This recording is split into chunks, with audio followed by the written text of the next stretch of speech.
What's up, nerd family? It's time for The Mandalorian. I'm going to leave you to Tiffany for just a second because I got to get a couple things, and then we're going to get ready to start. What is up, everybody? Nice to see you on this Friday evening to watch The Mandalorian episode 2 tonight, which is very exciting to see where they're going from what they left us with. Oh my gosh. Go from little baby Yoda. Which I have as my background on my phone. Because he's adorable. Yes, I he know, is. you're still adorable. Yes. We have our Wookiee with us to watch our Star Wars show. He's adorable too. Set this up. Set up So what are your guys' thoughts on what you think is going to happen tonight with how they left our episode on Tuesday? Was it Tuesday? Yeah, Tuesday, yeah. I know can you believe that? It's been since Tuesday already. And we've seen it, what, 2, 3, 4, 10 times? Just Yeah, to see, we've seen it a couple times. So we're running a little late, guys. I was getting home from work, and I got to get the TV set up here.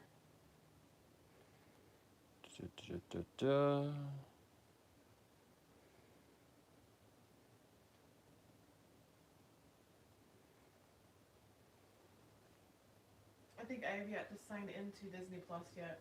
Oh, yeah? Because everything you guys have shown us has been... What's going on here? Through your guys' stuff. Okay, there it goes. It paused now. All right, I'll be right back.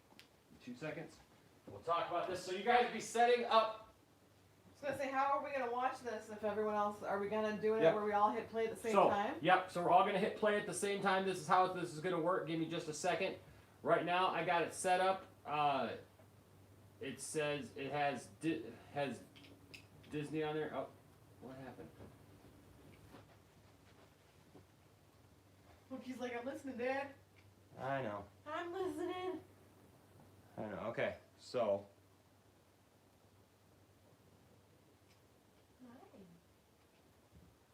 So I got it started up. So get yours all set up and ready, so that all we have to do is count it down, hit play, and then we can all. Like we used to when we were dating. Yeah, when Tiffany and I were dating, we were about an hour apart. We lived an hour away from each other, so we used to watch all of our shows like this, and we'd sync them all up, and so we'll get it as close as we possibly can, and then watch it all together. What's that? Darth Tasty says, guarantee you Enosh is getting his popsicles and popcorn ready. Gotta get something. All right, be right back. And he says, I won't give any spoilers, but this was a pretty darn good episode. Some complaint, at least time just needs to be longer. I agree. It's one of those things where it's like, it's nice to have it a short episode like this, but yet because it's such movie quality, it's Star Wars, it's new to us, we want more of it. It's the same feeling we have when we watch Flash. We just want more of it, especially if it's a good episode.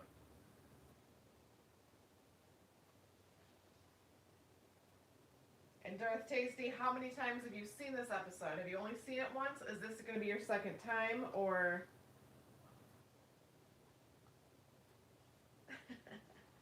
What are you doing, silly?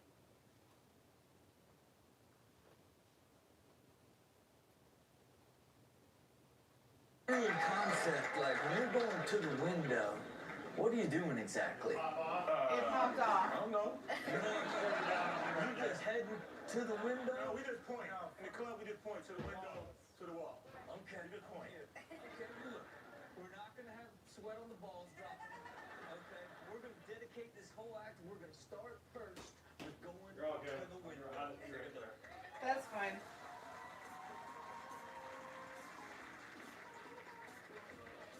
You know I crave vengeance. Is that a cone? Did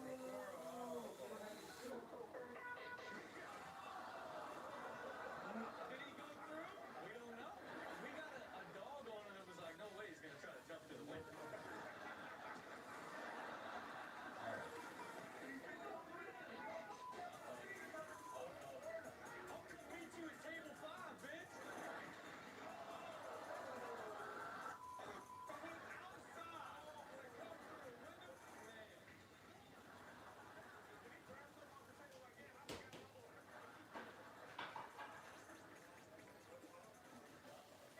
many times has Darth Tasty seen it?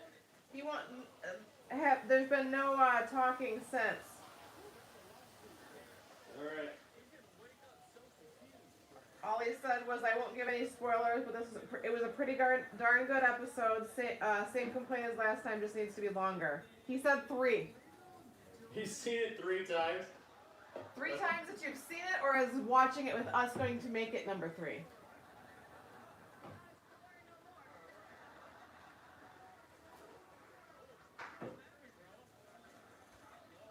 Are you making the coffee? Yeah. And when So- you get back here, I want to make one for you too. Okay, so here's my last minute predictions before we go into this. Oh, okay. TDUFOREE, I don't know how to pronounce that, says, "Just curious, what city do you guys live in, Michigan? I live just south of Metro Airport in a city called Carlton, Michigan." Okay. Well, we're up in the Flint area, so we're a And little ways I'm- away from you. And I'm from 20 miles north of Detroit. I lived in the Macomb County area for probably about 20 years before I moved to Flint. Yep. I'm trying to pull up the live stream now so that I can chat with you guys too. Welcome, Sly Apprentice. Darth Tasty said 3 times, I'm hooked. I think you have an addiction, but it's okay, because we have it too. Yeah, We have t-shirts. we do. We literally have T-shirts now, But now I need to get one that says hashtag I love Star Wars. right? Yes. Okay, get this set up here. Okay. So good to see you guys. So here's I haven't seen it obviously. Tiffany hasn't seen it. I've been working, I'm still working, but I'm here. So I got a couple of thoughts before we go into the episode. Just some things that I've been thinking about. That has to do with obviously the ending of episode 1, and we're just gonna talk about that. This baby Yoda from Yoda's species or whatever. There's been all kinds of talk about. Sly Apprentice says we had it playing on repeat at work. There's been all kinds of talk, and I could be totally off. I mean, there could be something in this episode that throws us off, but here's just my thoughts. Because I've seen a lot of talk. Can we turn that down? Can we mute that? Thanks. All right.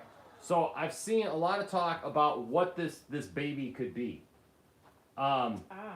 It's very possible that this baby, Yoda, he goes to Kamino, the doctor, and I don't even know if you've seen all this stuff, but the doctor who almost gets shot by the Mandalorian when he walks in the room, he's got a symbol on his shoulder that's from Kamino, where the cloners were. Okay. Where they cloned the clone army. And we know that Yoda, remember, went to Kamino and to investigate the clones and came back with the clone army. Remember, he showed up at Geonosis with the clone army, and so he obviously, learned some stuff about the clones. What if that baby is literally a clone of Yoda? Like, not just one of his species, but actually a clone of Yoda. An adorable clone. That maybe the Empire wants to use in some fashion, because I think 2 different people have sent the Mandalorian. In listening to people talk about this, one person sent the Mandalorian and one person sent IG-11. Mm-hmm.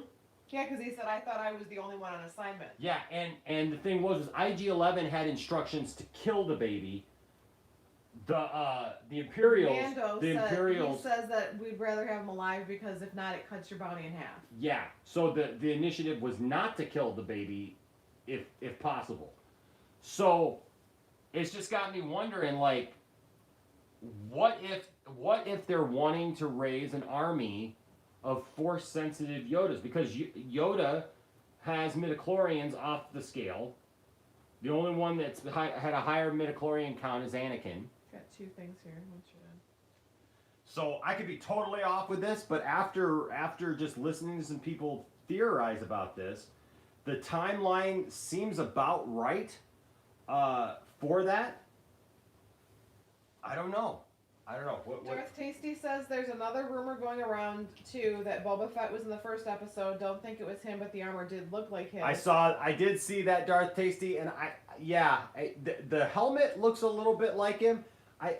Hey, look, I would love nothing more than to have Boba Fett show up at some point. Trust me, that'd be okay with me. I would love to see that. I don't think that was him though, because in new canon, Boba Fett is not a Mandalorian.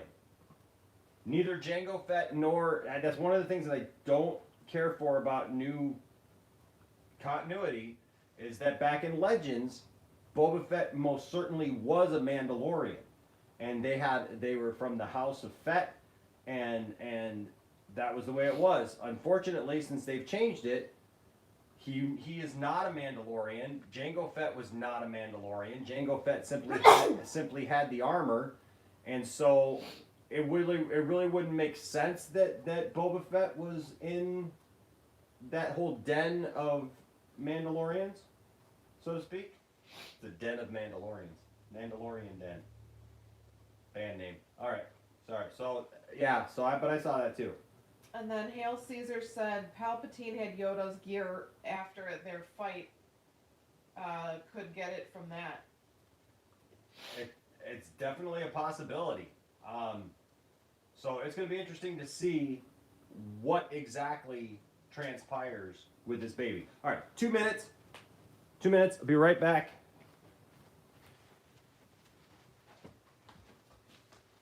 Want to make 2 coffees? Yep, we make 2 coffees. It asks if anybody else wants a coffee. Does anybody else want a sugar-free cappuccino? There's French vanilla or chocolate mocha. Which sounds good for watching The Mandalorian? You can have a virtual coffee with us. There you go, virtual coffee. Since I have no tomato soup. Hail Caesar says 1 for the dog. He tries to take everything from everybody else. That's the problem. And if he was given it, he probably would then he burned himself. But they are very tasty, so I guess the poll is who wants French vanilla, who wants chocolate mocha?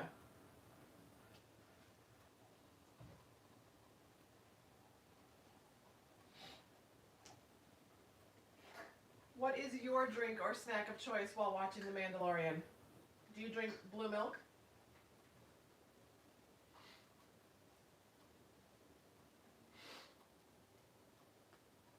Who wants the blue milk? I said no, I offered that. Because we did that when we had our Star Wars day, movie day.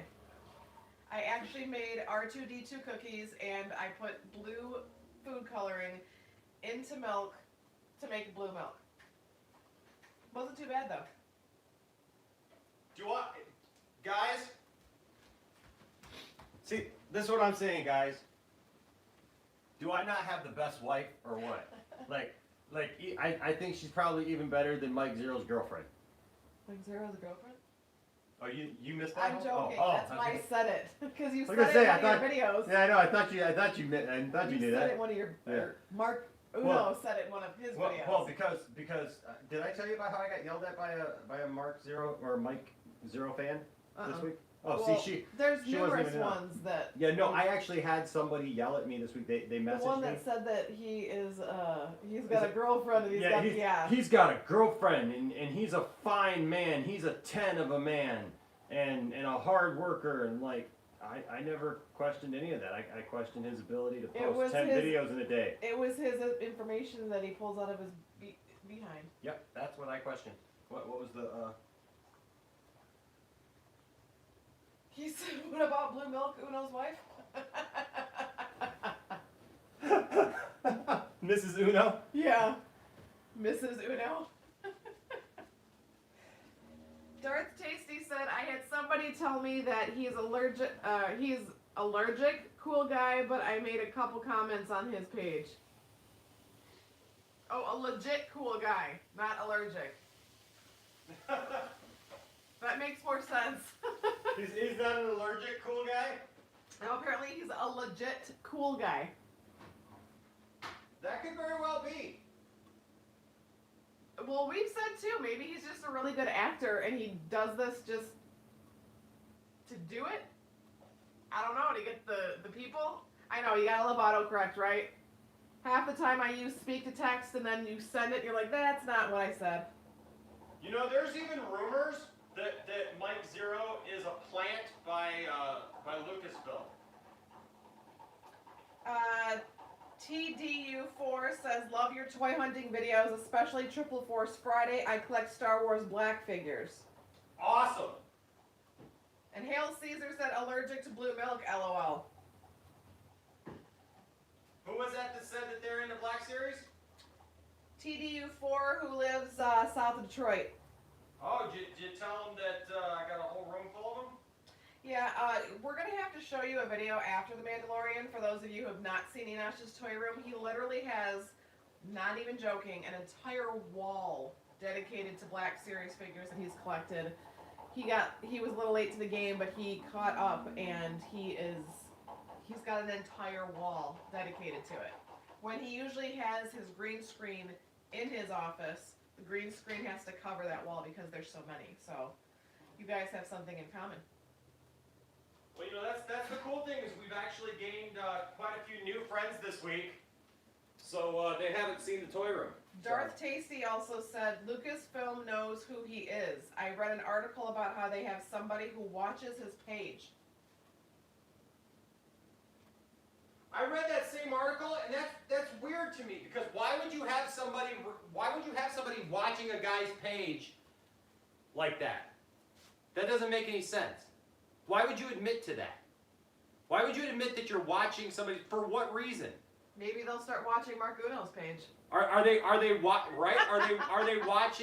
watching him to see if like he actually gets some kind of scoop like from Like, I guess oh, he's on to us. yeah.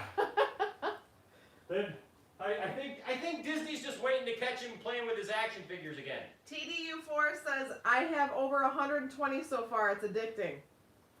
I just counted and I have 100 and was it 142?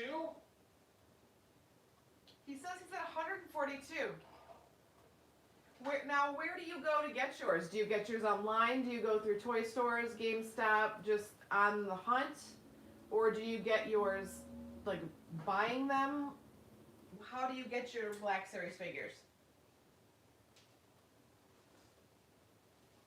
You know what? Actually, I've got more than that because that doesn't count the sets. That's just Hail what's on the Caesar wall. said, didn't Rain Johnson talk about Mike Zero? Mm-hmm.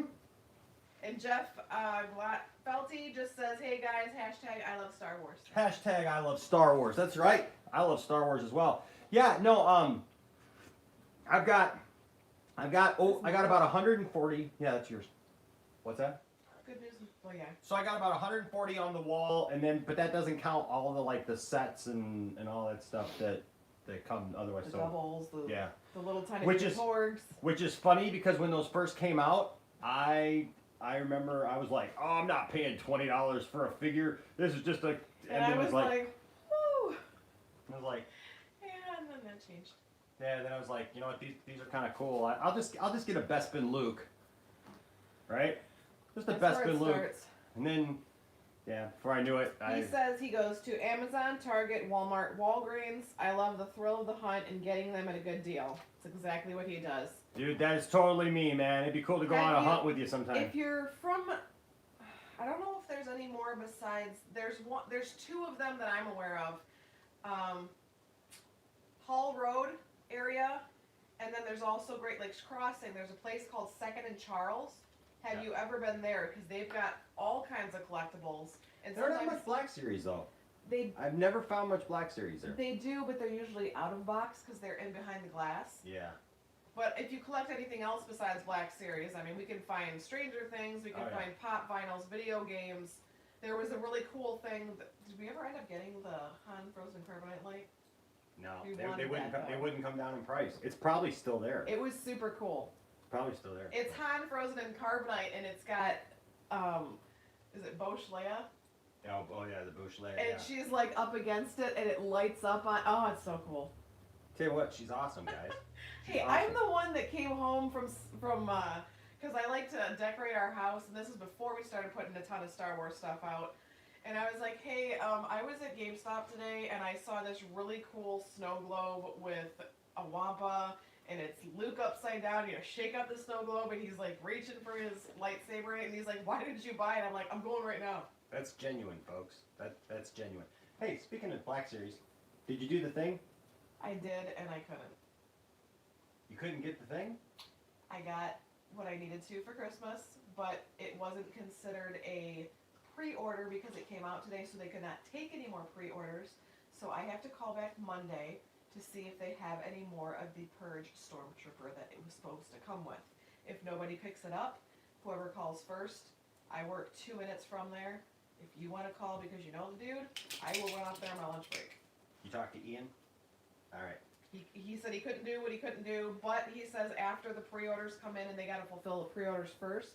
If not, it Between may these two become- GameStops, I'm going to get that Purge. We would have just done this yesterday. It was Okay. they have the Purge Stormtrooper Black pop Series. vinyl, Yeah, it's not the same. and they have the Knight of Ren. Yes, I saw that. All right, guys. So are you ready? Here we go. I'm going to pull up... Let me go ahead and pull this up again because it kicked me out. TDU4 says, GameStop told me to wait 48 hours for Purge Trooper. They told me because it being Friday, if I call on Monday, that would give them the weekend to give, you know, whoever pre-ordered and will actually come in to get theirs. Whoever doesn't, it's pretty much first come, first serve. You call, you come, you get it. You want to take the dog out real quick? All right. We're gonna have absolutely zero distractions once we get started. I promise you. I'm sorry that it's taking That's this long, okay, you guys. can talk to the I'm sorry that it's taking this long, guys. Right? She's an awesome wife. I tell you what, I couldn't ask for a better wife. She has been phenomenal. She's got her own collection of toys, guys. Or the fact that if we renew our vows, I want my dress to look like the one where she gave the medals. Oh yeah. When we renew our vows, we just celebrated our 7th wedding anniversary this last August, and when we renew our vows, she wants to recreate. She wants her dress to look like Leia's at the end of A New Hope when they give out a medal. So who knows? We'll have to see. I am. You can invite Point Dexter Lounge. There we go. Yeah, you know what? We should actually. Dexter Lounge. I would love for anybody who's at least near Michigan or something, maybe to do a meetup day at some point, and We can do a live video of Point Dexter vow renewal. Point Dexter vow renewal. Yeah, I think that'd be cool to do something like that, and to have like a meetup sometime.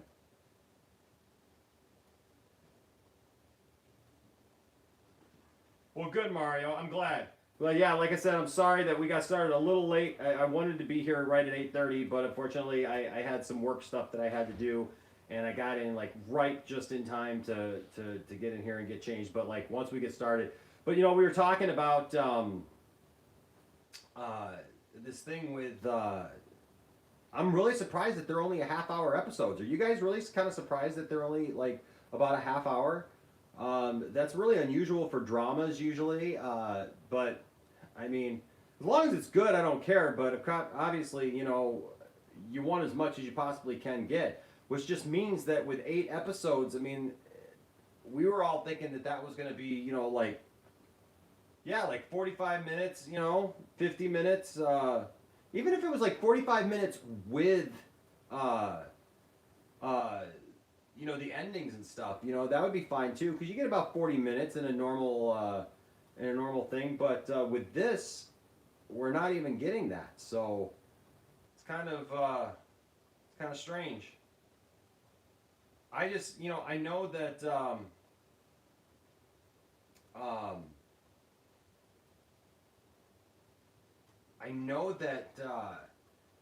they already started filming season 2. They just started filming season 2.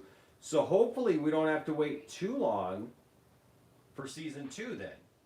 If they're just doing half-hour episodes, hopefully we don't have to wait too long before season 2 becomes available, and we're able to watch that, you know. But it's phenomenal. I've been shocked by a couple of people that I've seen that have talked negatively about the series, because most people all across the board have really enjoyed this series so far, and season 1 has 8 episodes total. Yep, Caesar got it right. That's it? It has 8 total episodes in the first season. Why is it But we're hearing that the finale is a little bit longer. So hopefully that's true. I don't know why this phone is it kind of scares me. I hope it doesn't cut out halfway through. It's like cutting down power wise. Hold on a second here.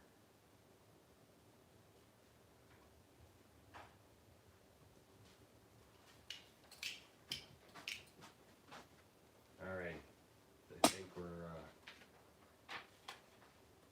good to go. Just want to get this.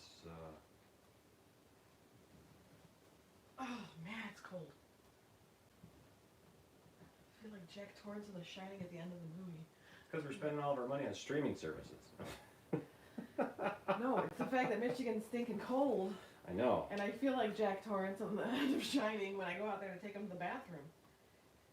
Oh. Play with your toy, we can see you, got you. Okay, I'm just trying to make sure that my phone's not gonna go out on me here. Display. Second season should be 12 episodes? That would be great.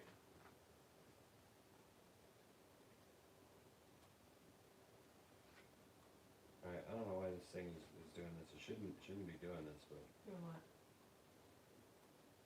it's giving me weird power. It keeps wanting to go out, but Can you do like airplane mode so it won't like...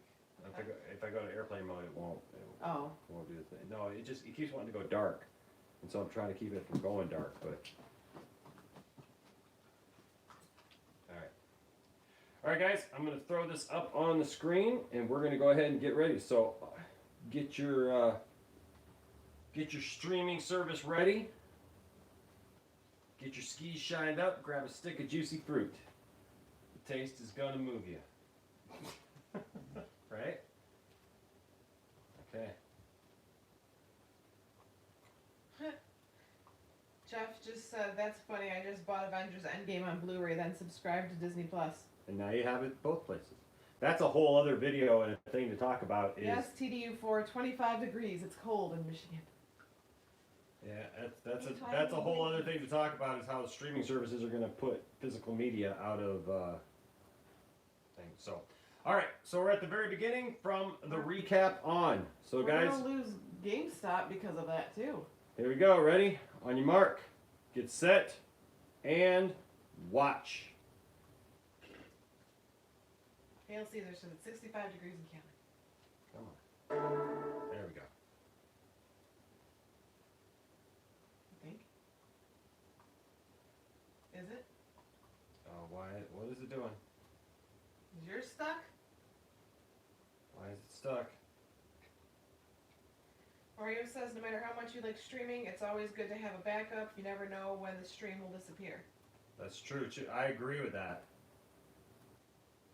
Mine's not working. It's doing something. It's got the little circle thing in the corner right there. I know it's thinking.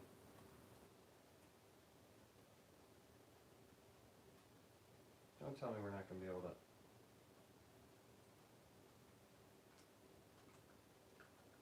How did we watch it last time? We had the Apple TV hooked up. You want to go grab the Roku? How? Just go and hook it and bring it down. Because this has been working. It kind of ticks me off because this has been working. I've been watching The Simpsons, and it's not been a problem. now all of a sudden. He said technical difficulties.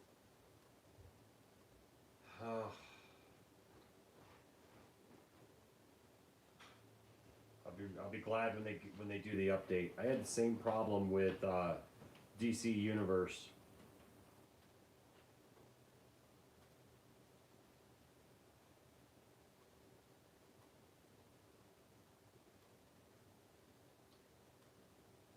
Yeah, I had the same problem with DC Universe, that it didn't want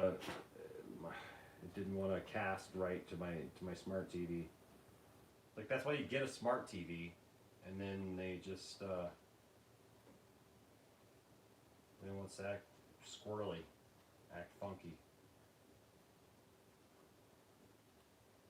But the people who watch this after the fact, I'm gonna have to put up like a screen time, you know, like a shot, like when we actually start. People be losing their minds. I don't think it's gonna work though. Maybe? No. It's going between 4 and 5 seconds. I don't know why. It's like just the Mandalorian. I don't know why it's just the Mandalorian that's doing that.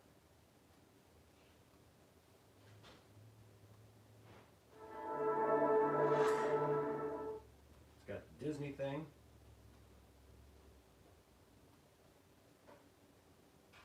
I actually, because I just watched Empire Strikes Back like last night, and it was fine. All right. Well, it doesn't appear that it's gonna. Somebody stole my spot. You took my spot. All right, I'm gonna have to hook this up real quick. You got the. What was that? Oh, that's the whole That's the thing. only two things. Oh. There you go. Okay. All right, I'm gonna hook the Roku up then. DU4 says mine's working. Yeah. Rub it in.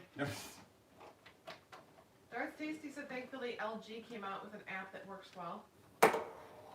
Yeah, I'll be glad when I've got a Vizio TV, and if I had to do it over again, I wouldn't have bought the Vizio, but.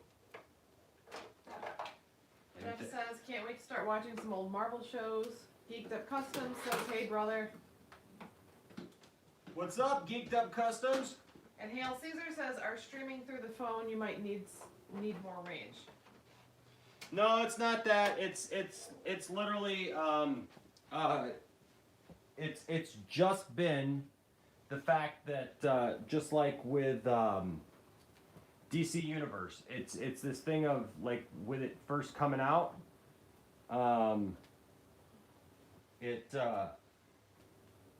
my Vizio TV is not set up right off the bat to handle. I was sitting in the corner and I tilted the TV. You might need to move it. Yeah, it wasn't set up to handle.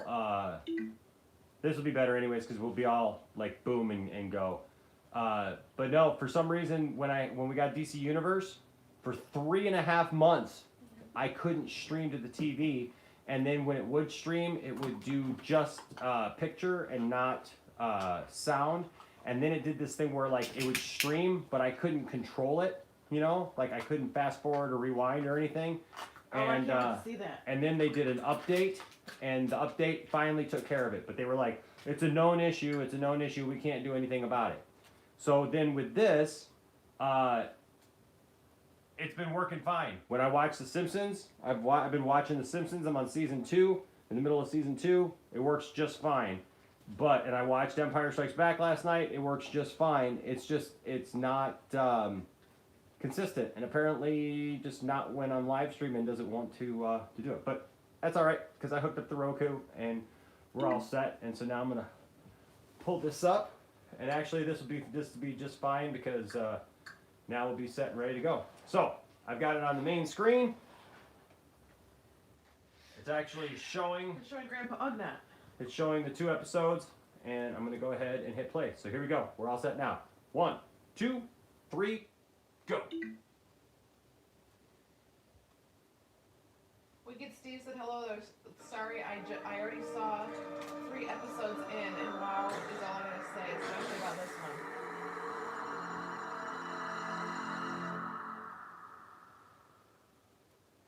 Darth Tasty said, did you guys hear about the warning that Disney is putting up about older movies?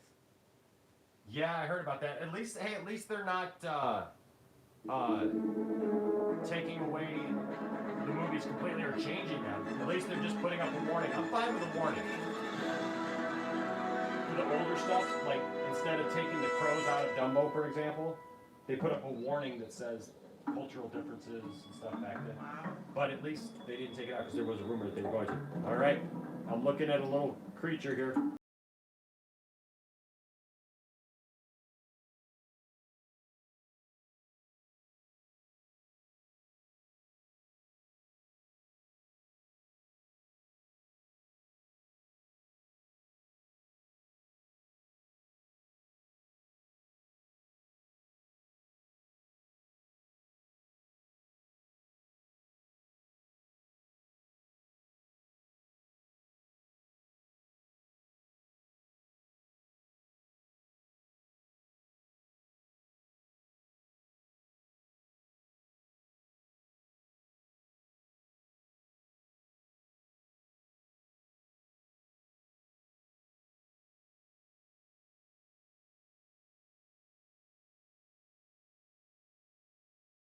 Boogie boogie.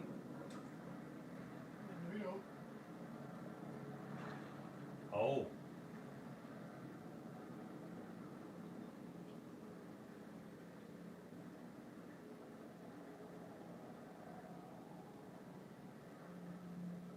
Something was moving.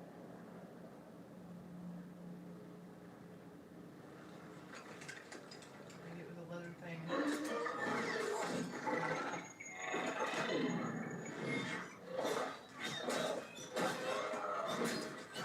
What?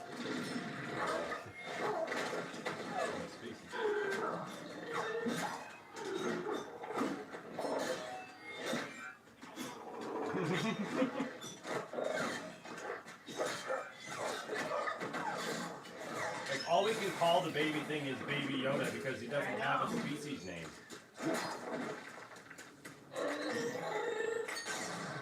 Oh! Oh! He's so cute! Does that constitute a disintegration? Another one. He was.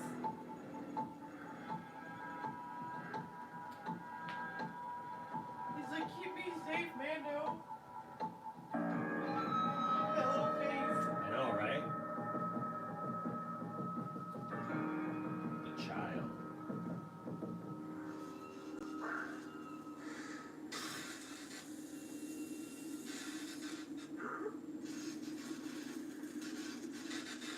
Did it just go? It would just. Ooh. You'll see there's a Trandoshian.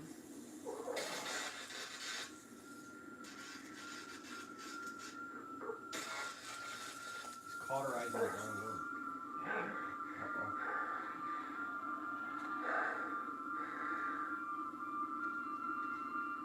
Is he gonna? No. Aww. Is he gonna use the Force? Little 50-year-old baby.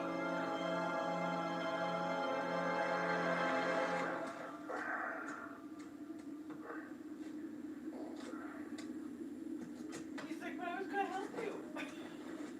He was gonna use the Force to heal him.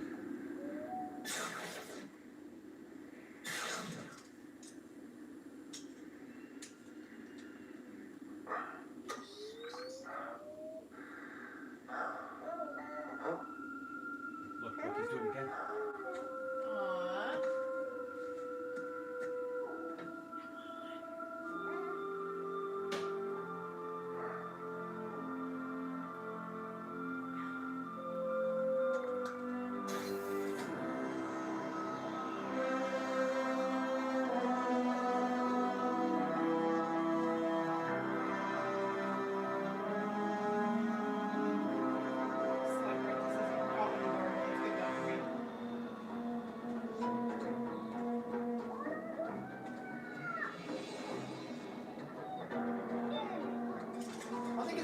crawler there.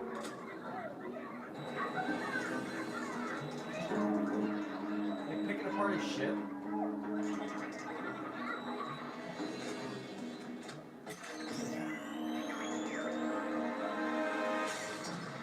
Oh!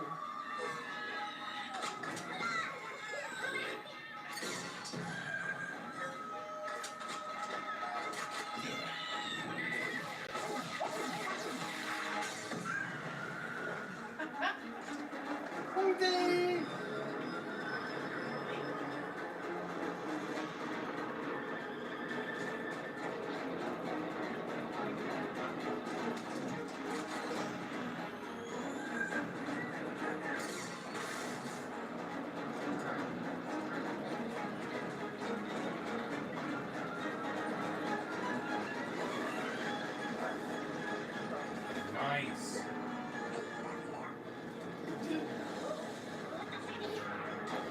And now this is even more Old West, like he's catching a train or something. Yep.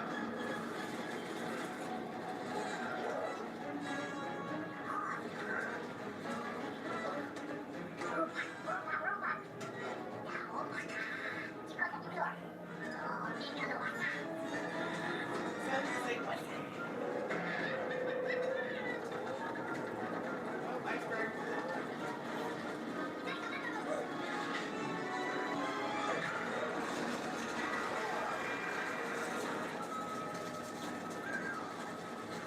Going back to the pieces that they took to a ship. Well, yeah, they're dropping pieces on him.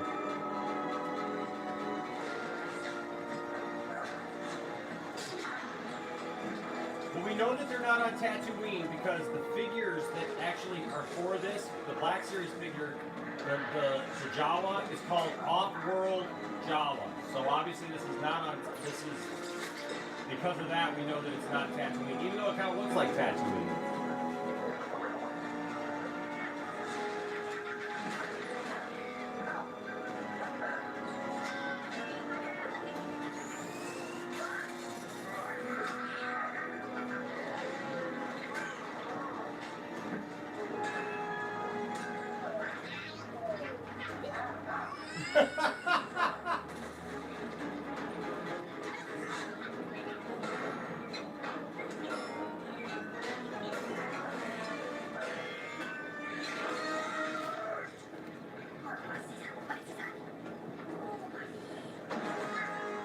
Oh!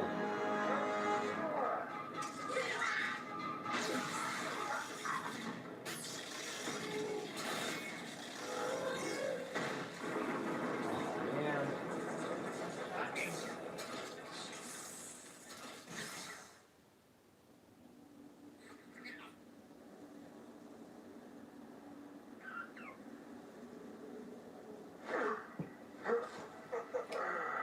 Now, if he's 50 years old, I wonder how conscious he is. Enough to pay attention that he wanted to help him when he was hurting. Yeah.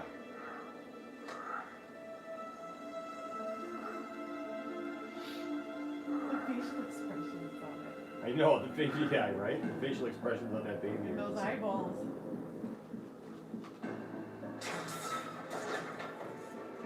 Oh man, they took all of his weapons.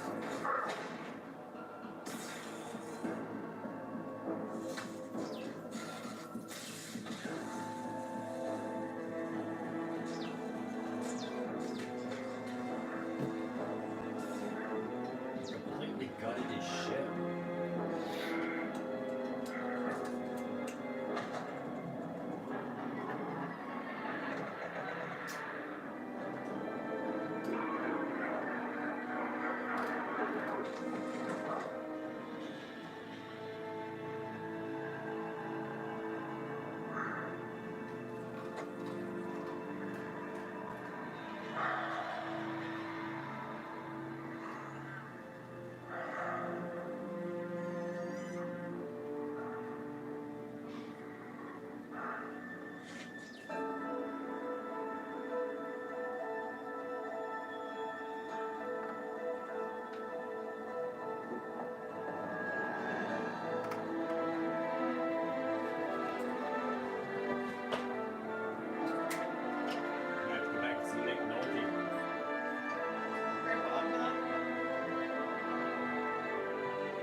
This is not what I expected this show to be.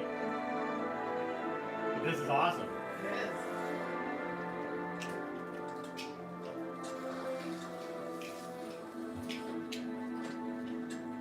I thought you were dead.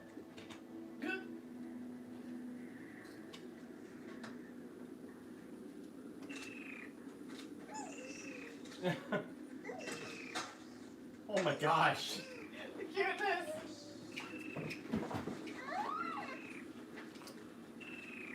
This is what was causing all the fuss.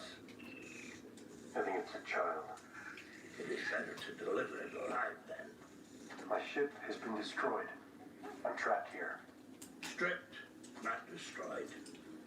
The Jawas steal. They don't destroy. Stolen or destroyed makes no difference to me. They're protected by the crawling fortress. There's no way to recover the parts. You can trade. With Jawas? Are you out of your mind? I will take you to them. I have spoken. Hey, spit that out. Oh! What? He just burped. I can't hardly take it. There's too much cuteness.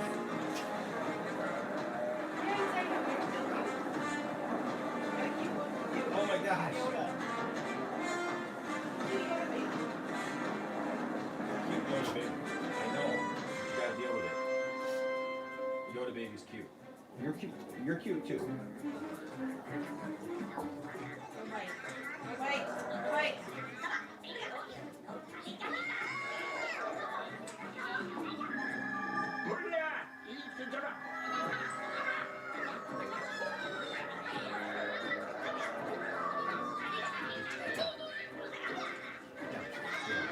They really don't like you for some reason. Well, I did disintegrate a few of them.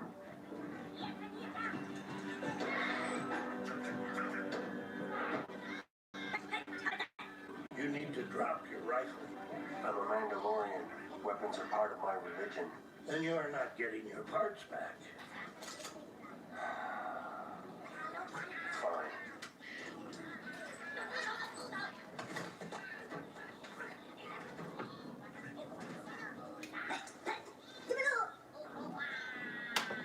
And the blaster. Good. La mana na you. He even walks like I know.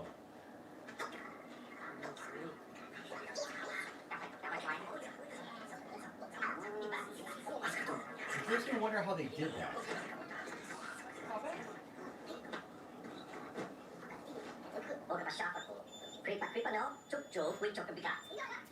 They will trade all the parts for the best car. I'm not gonna trade anything. These are my parts. They stole them from me.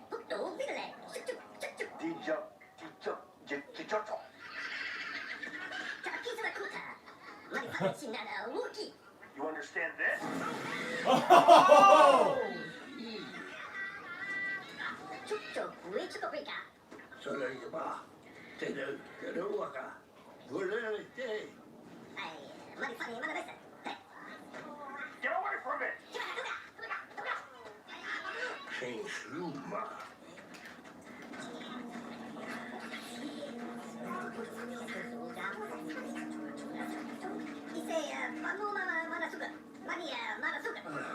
The egg.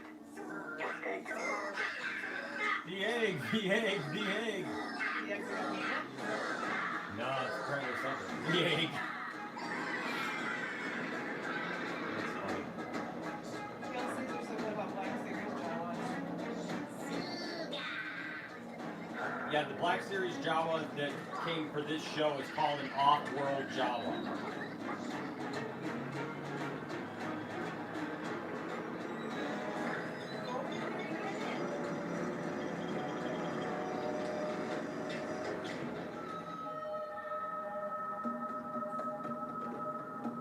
I would have gotten the Christmas gift at, I actually want to get myself a truck because of who it is.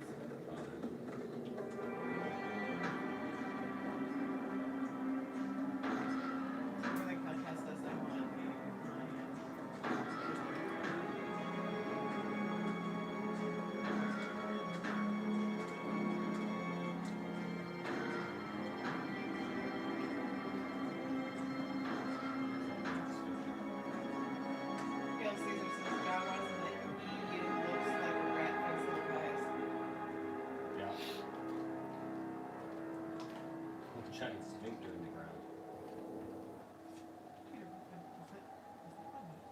Is that my butt? You don't know your butt from a hole in the ground. Oh, your butt from a hole in the ground. Wait.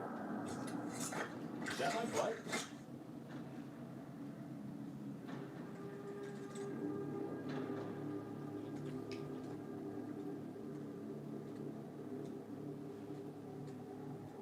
Baby's like, I'll be right here. You go in the butthole.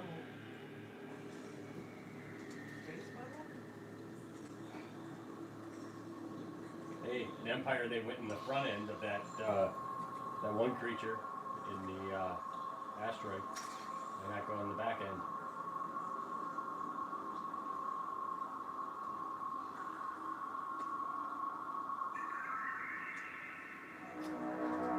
Darth Tasty said, I would love to see a Jawa without their cloaks on, wondering if they actually are rats. Caesar.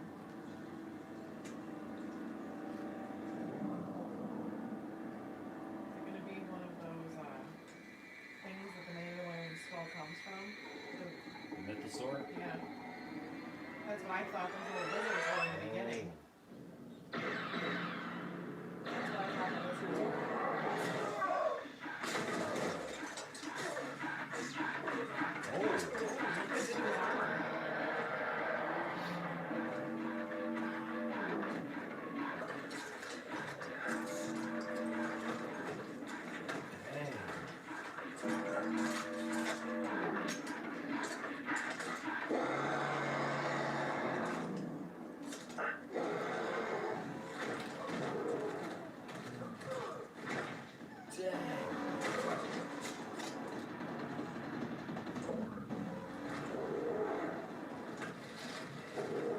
Is that baby go? Is that a Bentu?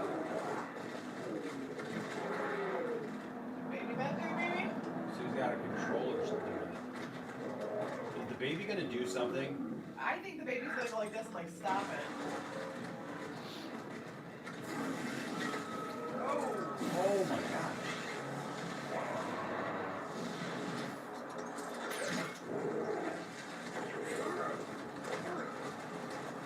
Very Western.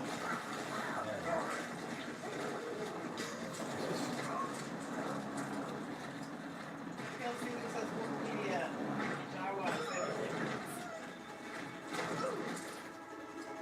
Something's gonna happen here. Yep, you can see it slowing down.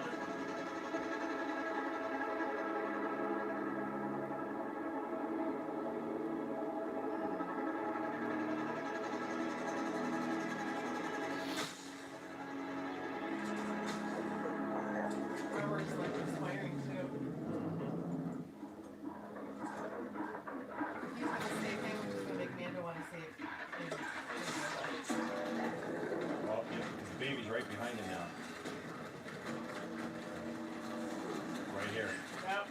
Because he's got nothing. All Yeah, he's got is his knife. he's struggling. There it is. Called it. Oh my gosh. Oh!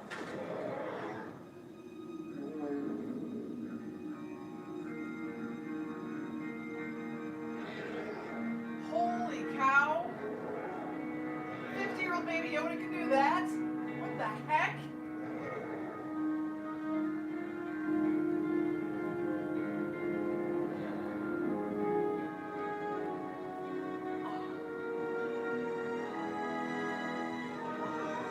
He's like, yeah!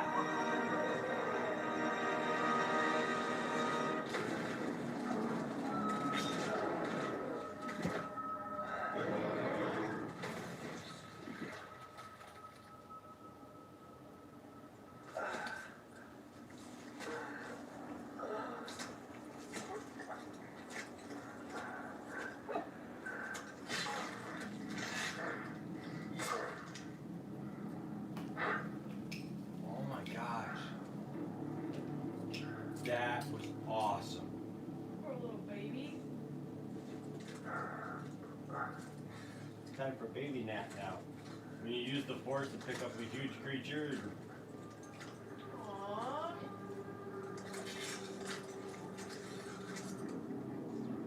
Just a little guy. Little guy. Is that a force nap?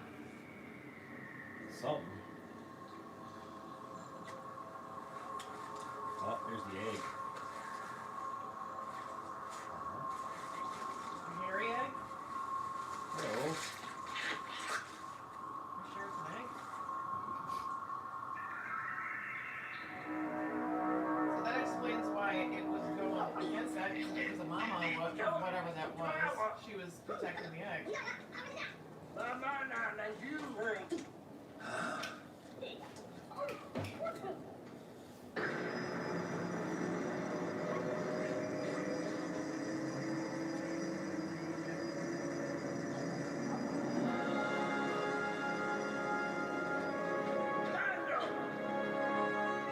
I have it.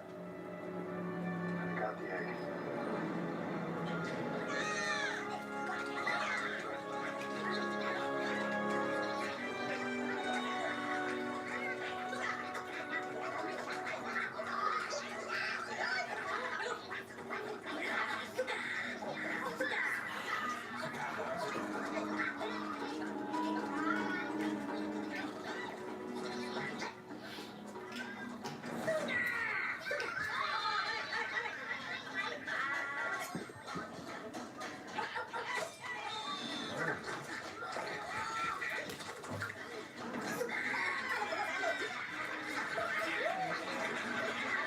For that. Pork pasties and nasty Jawas. That's I'm surprised you waited. I'm surprised you took so long. I like him. I've spoken. Wow. It's got like a Game of Thrones, like throne there. Oh, Doesn't open up. best nap Is it ever. still sleeping? Yes.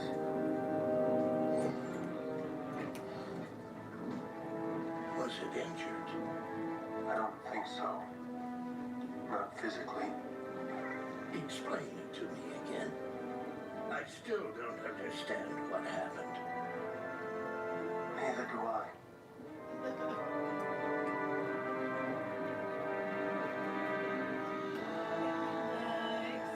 There's no way we're gonna get this to work without a full maintenance facility. This is gonna take days to fix. If you care to help, it might go faster. There's much work to do. Andover. Always some fix his armor too. Oh, this is awesome. This is Need a really montage. need a montage. Baby's still sleeping, but we're fixing our ship now. Montage. Going to repair our armor. There's lots of sparks are flying. It's a montage. Hail Caesar said Ugnots are good at fixing things. Apparently. Flipping all the switches. A montage.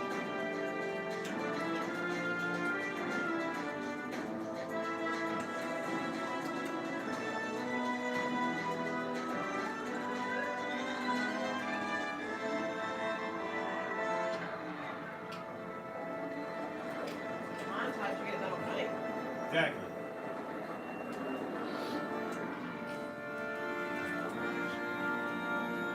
James, he said if you guys watched the Clone Wars episodes. I can't thank you enough. Please allow me to give you a portion of the reward. I cannot accept.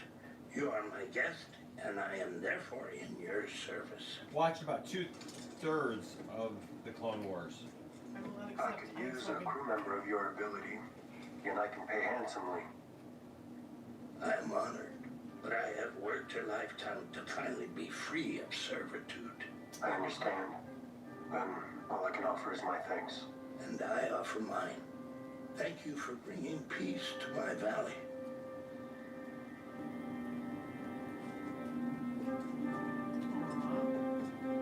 That's not the end, though. No, it's not. That's not the last we've seen. And good luck with the child. May it survive and bring you a handsome reward.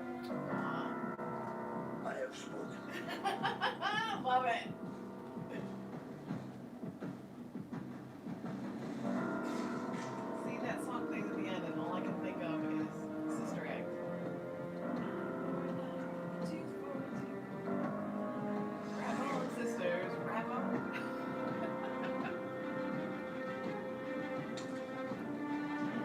hardcore enough, though. It's showing the wires and stuff. Notice? That's kind of cool.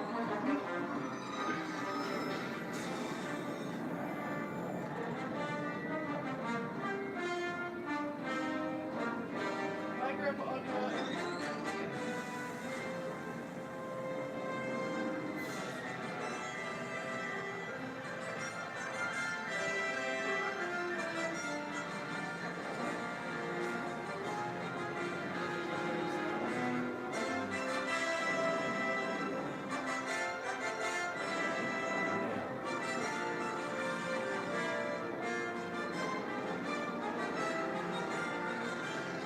That ship is cool. They're actually coming out with a 3 3/4 version of the ship because they got a Hey, no, little guy. 3 3/4 Mandalorian coming out. Still sleeping? Mm-hmm. Wow, that really took a lot out of me. It's a forceful nap.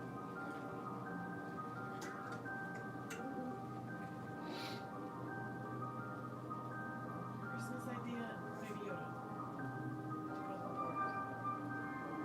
There he is. Oh, he's awake.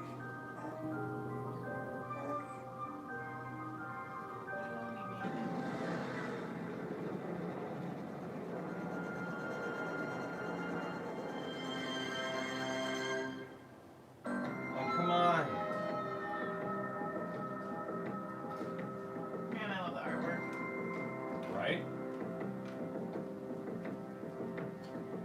Looks like Tron there. It does. I was thinking the same thing. He was getting de-rezzed. Carrying the hairy egg.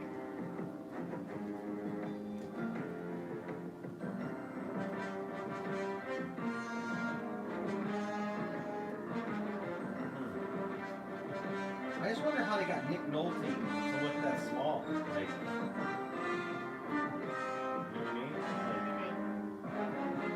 Like, I'd be interested to see like what the process was with that. Well, it's obviously animatronics because of the face and stuff the way he talks, but No, but I mean Nick Nolte is not 3.5 feet tall. He's not. no, I think you know what that I'm he saying? just did the voice. I think there's an actor in that outfit, and I think they just looked at mannerisms. I don't know. That was my thought. He is so adorable. It's my favorite part besides Mando. My favorite part is Baby Yoda. Man.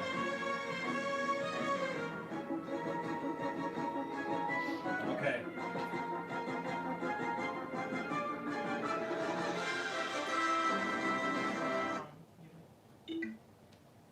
Well, there you go, guys. So there's So episode much cuteness from Baby Yoda. episode 2 of The Mandalorian right there. Man. Oh. So Mando. Ah. I got jokes, people. He's got jokes. So that right there goes to show you that for sure it is force sensitive. The baby is force sensitive, and Well, when you're 50 years old and a baby, you better know something. so But he saved him pretty much, so in a way, the baby's like, you owe me, Mando. I saved you. which goes even more as Caesar was saying. I almost think even more now that it's a clone of Yoda. I mean, or else maybe all of the I mean both of the species that we've seen so far Unless have it's Yoda's been love child. yeah. Well, both of the species that we've seen so far have been force sensitive because Yoda and Yaddle were both Jedi masters. But I'm thinking even more that it may be a clone of Yoda. There was a clone of Luke, why not Yoda? We definitely need more, man. Holy cow. Yeah, that I agree with Darth Tasty. It's like it was so good, it's movie quality, but I just wish it was longer. Wow. Give me an hour and a half. I don't think it's Yoda's kid. If anything, I think that it's a clone, because the 50 years of just I would have to go back and look at the timeline exactly, but I'm pretty sure that lines up with Attack of the Clones and Yoda's visit to Kamino. And after seeing that Camino does play a part in the fact that the doctor who was working with the Imperials, who sent the Mandalorian I was right. in the first place. Darth Tasty said Nick Nolte's just doing the voice. Is he? Okay. Yep. Well, they made him look like Nick Nolte too. They made him look like him, and the age that he is right now in real life, they've given Grandpa Ugnaught those his mannerisms, Yeah. like the way he was walking and holding onto the side of the ship and stuff like that. It was like all of it. But who's to say that Yoda, when he went to go see what was going on with the clones in Episode 2, and went and got the clones, that he didn't commission a clone of his own? Hey, they say, hey, if this happens, kind of like how people have a will, like if this has happened, then to me, then maybe if this happens to me, or if I pass because I'm 900 years old, Man. this one can carry on my legacy. Man. And it is adorable. I love when it ate the frog and then burped and then laughed. Better than Darth Vader being like, spinning, that's a neat trick. Oh my gosh. Baby Yoda's more cute. Wow. How cool is that, folks? Well, Tiff, Yes. I'm just blown away. I think they're 2 for 2 and it's 10 for 10. Two episodes right now, and both In 3 days. both for me are 10s. Yes. Both. This one I think even supersedes the first one. I mean, I don't know how it's. Well, the first one was a setup, but for a setup, it was still very, very good. Where this one, we got a little more into it. You saw that the people that he was fighting, like he was disintegrating people, and then they had one of those trackers. So there's numerous people after this little baby. He's growing attached to it, and the Yeah. fact now that it saved him has more of an attachment. You can see once he took off at the end of the episode, he was kind of like grabbing on like the little cradle thing, like, "Come on, little guy, wake up!" And Yeah. so you can see now he's become attached. But the little Is baby it was worth- gonna heal him. I know. Was gonna heal And him. so he wasn't. He thought, at first maybe he was reaching up, like, "Come here, pick me up." It was Yeah. like, "No, let me heal you. Yeah. Let me love you." So it's aware. It's Mhm. definitely aware, and it understands what's going on. It can't communicate yet, but So instead of getting the ginormous bounty by turning him in alive, I want to see now what's going to happen because he's grown accustomed to his face. man, how cool is that? Darth folks? Tasty is exactly how I feel. He says you get sucked in and you're like, "Aw, it's over." But you know what? This one didn't feel short to me. Even though this one was actually shorter than the last episode. Hail This one, Caesar says, "What do you like better, episode 1 or 2?" man, so episode 1 has the big reveal, right? But episode 1 was filled with all kinds of different stuff. It was filled with the Mandalorians. It was filled with his a little bit of his thing like that with His underground, with his getting the armor. the pauldron. Man. So there was that. There was IG-11. There was him fighting. There was all those references to stuff like carbon freezing I and wish I could be home for Life Day. Life Day and all that stuff. So I mean, there was all that in episode 1. But then this episode, you got all this tons. I mean, well, and then episode 1 was the big reveal of this Baby Yoda, which totally floored me when we watched it. But now the Baby Yoda is here, and so now the Baby Yoda is, and we're calling it Baby Yoda just for now, because even if it doesn't turn out to actually be a clone of Yoda, we don't know what else to call the species, so we're just going to call it Baby Yoda. But the thing is like now seeing this baby is now commonplace, right? It's established, it's there, and so because it's established, because it's there. It's just adorable. How is it that every new scene, every new shot of the baby looks even more adorable than the one before? I know. Like, seriously, how does it look even more adorable than the one before? But yet it does, and it's just watching and looking and watching on, and I'm just like, And contemplating and saving Mando's life. man, that is so amazing. I gotta say, man, it's a hard. Darth Tasty said, "Love the action better in the first one, but the Force powers was incredible." TDU4 says, "I wonder when they're going to introduce Cara Dune." And Darth Tasty says, "Do you think he's going to actually deliver the bounty?" I don't No. think so. No. Because he saved IG-11 from shooting him. Yeah. But it seemed like at first maybe it was more, "I want the bounty, the bigger bounty, by keeping it alive," because that's what he was told. Is that going to be the last we see of IG 11 though? I don't think that's going to be the last we see of IG 11. If it was just one shot through, then at least it's something that could be fixed. It could Always be brought back, reprogrammed. where maybe he's coming back to try to come after him again, and maybe it's an evil one. Maybe who knows? Well, especially who's voicing Watiti. Watiti is voicing him, so that's why I feel also that they'll bring him back at some point. But I don't think he's gonna turn him in, because you can see from the first episode to this one, he is. There's a bond there. I mean, it was the fact that not only that look that. I mean, it's funny how he could be wearing a mask or a helmet, yet you can still feel the emotion. He's covered in mud. You can see that he's just he's almost like giving up. There's nothing else he can do. Baby Yoda stops him and holds this thing, right. And you could see him looking back like, you're saving me and I'm about to turn you in. It's just like, yeah, there's emotion through a helmet. How weird is that? yeah, we have not seen his actual face yet, Mm-mm. and yet we have gotten so much emotion out of him. Yep. Great acting, Yeah. phenomenal acting. But it's like you saw how he kept putting him back in his little pod, and then he like shut it so he wouldn't have to I gotta deal with say it. that the second one I think is just a little bit better. There was just more like, it was more raw, there was more emotion, there was more connection. You could there's more see the connection. connection between him and Baby Yoda.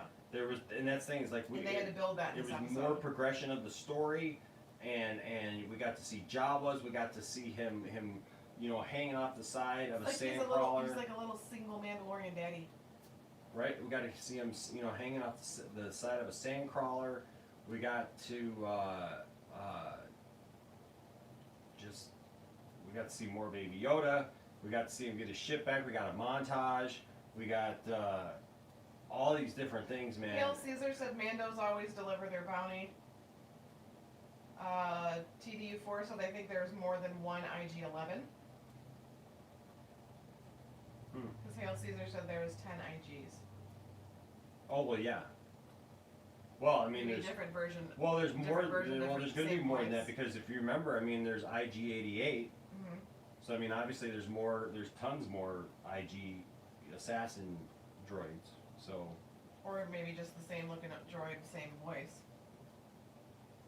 Kind of like how. that could be too. Kind of like how on or no, maybe it wasn't. I was gonna say on the show that we like, that what's his name? Orville, Isaac. Did they all have the same voice, or did Isaac have a unique voice? He had a unique voice. Okay, never mind. Man, this Pam is. just said, "Sorry, I missed the watch party." Well, you can go back. You can always go back. What's up, Pam? And see our reaction, because that's what a couple of people said. They're like, "Man, you guys' reactions," but it's like, it was good. Exactly. It was good stuff. So I think Cara Dune. I mean, I don't know exactly when she's supposed to be introduced, Darth but Tasty said, "I agree. It seems like he's getting an attachment." And Pam says, "I just finished watching the episode 2. yeah, that's what we So much literally just cuteness finished. with Baby Yoda. Phenomenal. Phenomenal. Phenomena. Do, Phenomena. do, do. Phenomena. Do do do do. Phenomena. Do do do do do do do do do do do do. Phenomena. Do do Okay. do do. Phenomena. Do do do. Oh, I know, got the dog all riled up. But so I got to give it a 10 out of 10. that's what I said. I mean, I would give it more. I said but they're 2 for 2, and it's 10 out of 10 for me. yeah, I gotta give. So far, they're batting 1,000. I see no reason to discount them anything at this point. Pam says Mando needs to get some animal handling training, apparently. Hail Caesar says he might steal from the remnants of the Empire. Pam says, I give it 3 eggs up. The hairy eggs that the nasty Jawas are Oh, eating. nasty hairy eggs. That's gross. Jawas be nasty. Man. They're bold too. First they wanted the Beskar armor, then they wanted the Baby Yoda. It's like Fine, I'll take a hairy egg from an animal that you may or may not be able to kill. how about I just kill you all? How about that? How How about, I about do the flamethrower? That's a neat yeah. trick. Yeah. Let's try flamethrower. That's a good trick. It's a good move. Oh man, what do you guys think? Out of 10? I think I know. Oh yeah, so you know what? So yeah, that's how we'll end this live stream. I'm gonna show them the Black Series collection. Oh yeah. I'll show you Go guys. ahead, have fun. You're not coming? You're not coming with? You're just gonna talk about your toys. Yeah. I'm on call, so I can make sure everything's not Okay. falling apart. All right. Say goodnight, Tiff. Good, Jeff. All right. There we go. Let's see, can I flip this around? Yep, I can flip it around. All right, here we go. I'm gonna take you guys into the dark first. Do do do do do. Shoobity boo doo doo. All right, whoops. Go into the toy room. Flip this around, and then I'll turn the light on so you guys can see the toy room. And here we go. It's a little messy right now, but this is the toy room, folks. Right here. This is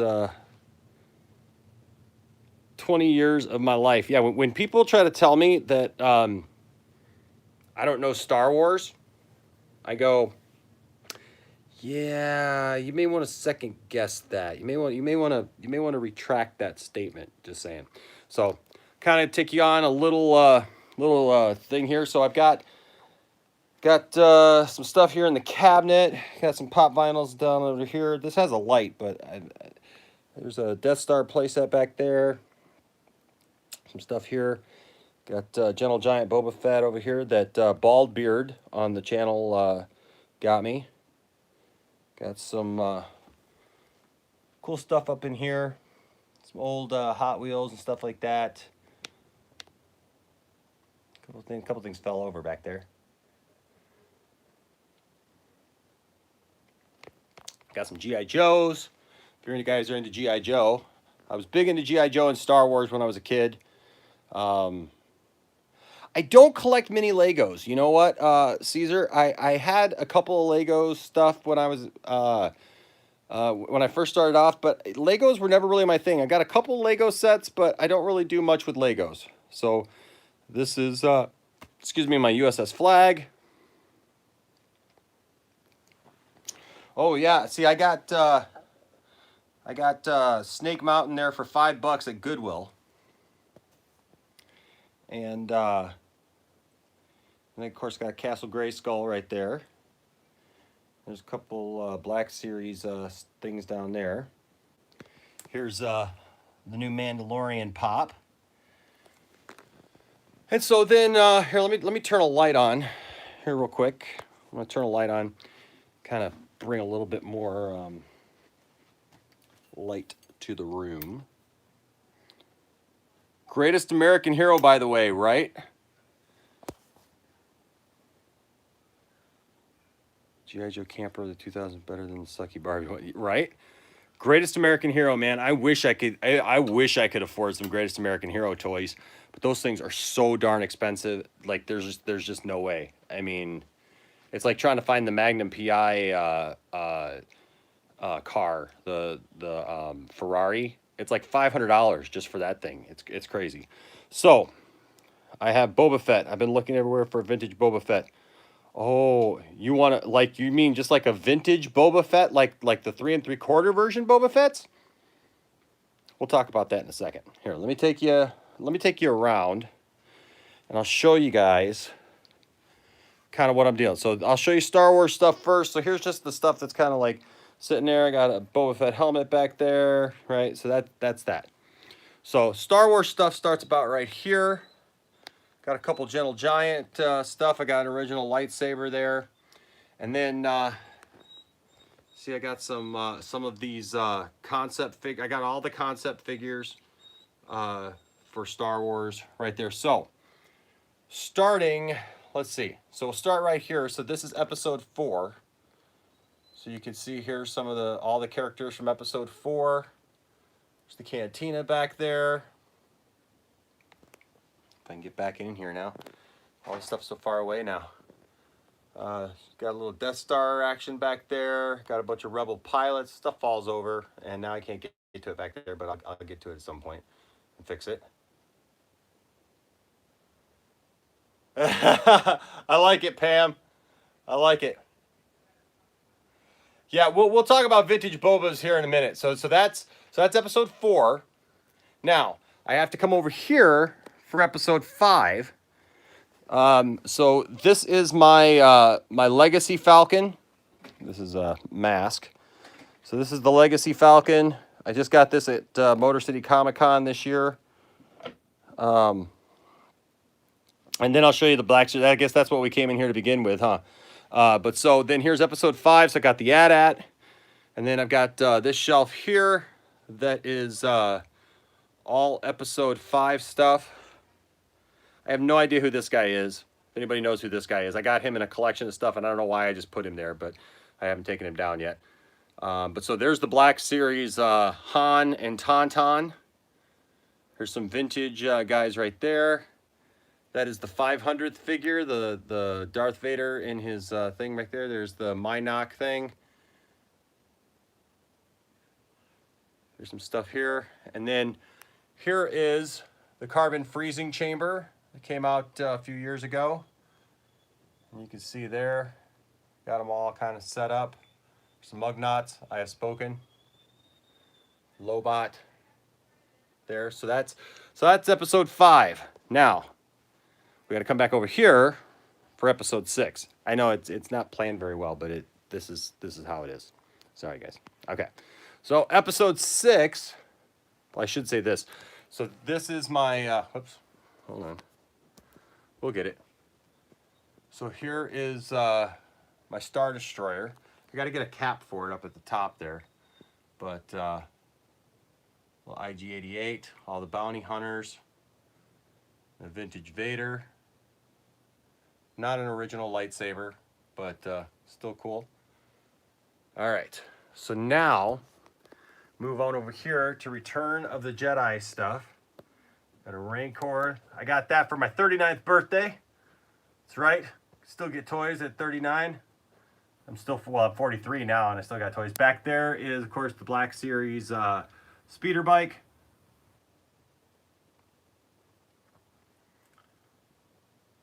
I've had to box this all up at once. Of course, it's grown since we moved here about 5 years ago. But oh, trust me, it was all in boxes for quite a while. So yep. So here is this stuff. There's a bunker. There's a Return of the Jedi and that's Empire. Yeah, Empire and Jedi Han Solo pistols. There's a Tatooine skiff.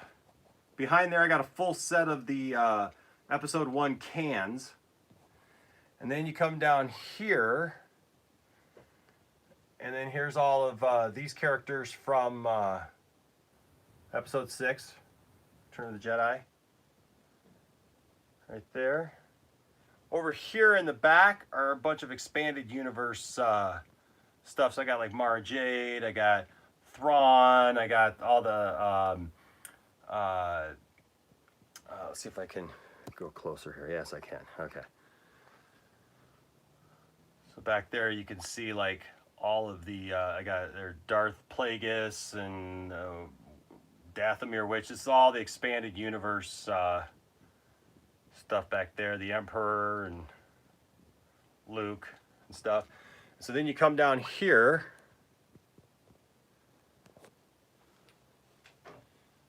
So then you come down here, and then here is Jabba's palace. Had that diorama there.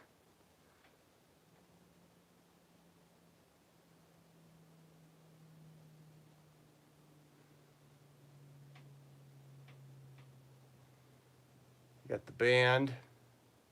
Oh, what's that? It's the 6-boobed woman.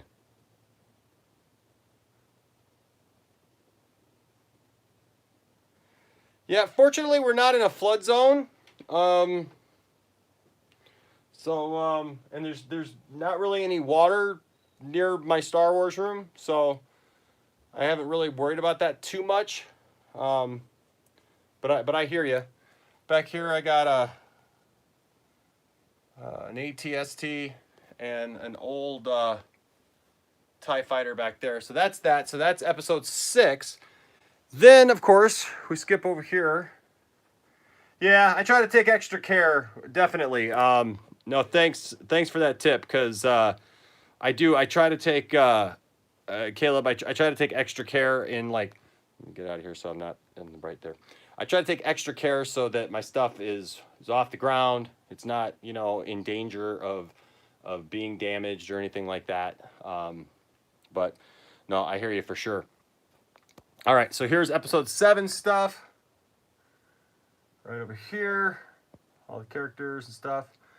There's Black Series Han and Greedo. And then, of course, up here is episode 8 stuff. So you got her giving the lightsaber to Luke. Got that stuff right there. It's funny when you look at it this way, it's all Star Wars, even with everybody's complaints and everything, man. It's all just Star Wars. So, you know what? I hope to do more toy hunting videos. My only problem with toy hunting anymore is that it's become harder and harder to toy hunt. Like, we just got done doing the Triple Force Friday thing, which brought me back to the toy hunting days. But you can't find anything, Toys R Us is gone, so you don't have that anymore. Target has been all right, but, it's like you never know what you're going to find. Walmarts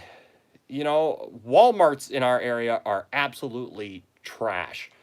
Pretty much in Michigan. Like, they don't put stuff out. They take their slow, easy time in putting anything out, and it's so stinking frustrating to try to get anything at Walmart. Which I was really worried about the new Force Ghost Yoda and Jedi Luke Black Series figures, but I actually found them. But unfortunately, it's like they've tried to take the fun out of hunting, and so every once in a while I hunt for something. But then usually it's like hit or miss, right? So it's like you found something, and it's like by that time I haven't pulled out my phone and I haven't recorded it, and so then I kind of forget, So this right here, but I'd definitely be down to do more. Now, when we go to like Motor City Comic Con or something like that, when we go to Motor City Comic Con, I film that and like some of my shopping there, because I usually do a lot of shopping at Motor City Comic Con. So, but I've had to resort for a lot of Black Series stuff now. I've had to resort to getting it online. Like I use like these guys, Megalopolis. Oops, I don't know if you ever used Megalopolis, but these guys are pretty cool. Megalopolis .toys, I think it is. They're pretty good. I haven't used Big Bad Toy Store yet. Their prices have been a little high at times. But I'm about ready to shop someplace else too, because Megalopolis, they always do right by me. I will give them this. They always do right by me in the end. But I've had a couple issues with orders. And I just had that. I just ordered the last wave of Black Series. I ordered the whole wave. But see, what I love about Megalopolis is if you're on a budget, like I am, obviously, I got a family and stuff, they have a system called Partially. And I don't know if Big Bad Toy Store has something like this, but basically you can buy, like I bought the entire wave of Black Series figures that had Ezra Bridger, had Chopper, had whatever all was in that wave. And, it was going to be like $150, $160 or whatever. They have a system called Partially, where you can either put $0 down or you can put something down on it, and then you literally can pick out, like say you want to pay it off in 6 months, because you can pay $20 a month, right? So you pay $20 a month or whatever, and then when you're all done, they ship it to you. It's like layaway. It's pretty cool, and it doesn't cost you anything extra. It's just the shipping. That's the only thing I don't like about having to get stuff online, is the shipping now. Is because the prices are like about $2 or $3 more per figure, and then they hit you with shipping. But with Megalopolis, if you do, I think it's over $150, the shipping's free. So, it's pretty cool. So here's episode 1. That's how it all started with these guys right here. You know what? With Megalopolis, Megalopolis, I'll say this is the last thing I'll say about Megalopolis, and I've told them they need to hook me up because I have sang their praises now for a long time. But they have their own packaging. So they have their own boxes. It's like this purple packaging. They have their own, and I think it's probably why you pay a little bit more for it, but everything is handled with extreme care. I have never once had anything come from Megalopolis damaged. Nothing. Their boxes are all, sorry guys, I'm trying to get it so I'm not in the light there. Their boxes are sturdy, like well constructed. They're their own boxes, and all their packaging on the inside, like all their filler and everything, is all them. And I got to give it to them. I've never had one damaged piece, which is not something I can say for other people. Everything I've ordered now 3 times off of Shop Disney. Every time I've ordered from Shop Disney, my thing was damaged, and they've given it to me for free in the end. And because I got the Captain Phasma damaged Black Series figure, I bought 2 of them, one for me and one for Tiff. Got them in. They were both damaged because it was like they had opened up the box with a knife and sliced right across. So they said, you know what, go ahead and keep those 2 figures. We're going to send you 2 more figures. Well, they not only sent me 2 more figures, but they sent me 2 more figures on top of that.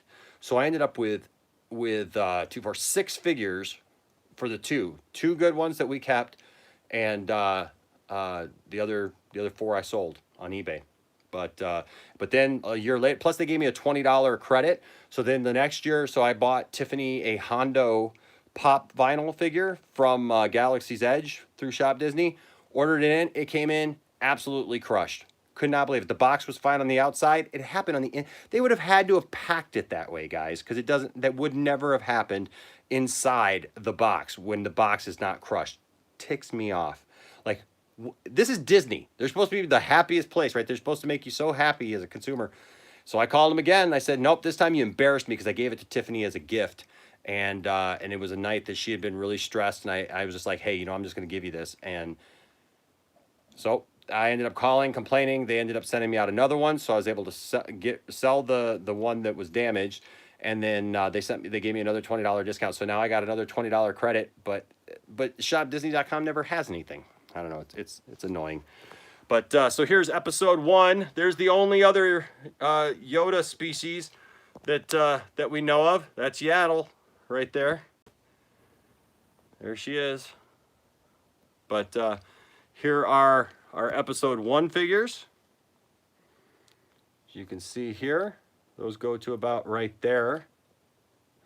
The prices at Megalopolis are actually pretty good. And like I said, if you're buying multiple things, and you want to use that partially thing, it ends up being really good because, like I said, you can space out your payments and you don't have to, to worry about it, So the prices are pretty good. There's a couple things I've noticed that are a little bit more expensive, especially once shipping is involved, but here's the thing, you get reward points, right? You get reward points. And once you get to a certain reward points, you can use those towards free stuff. So check this out.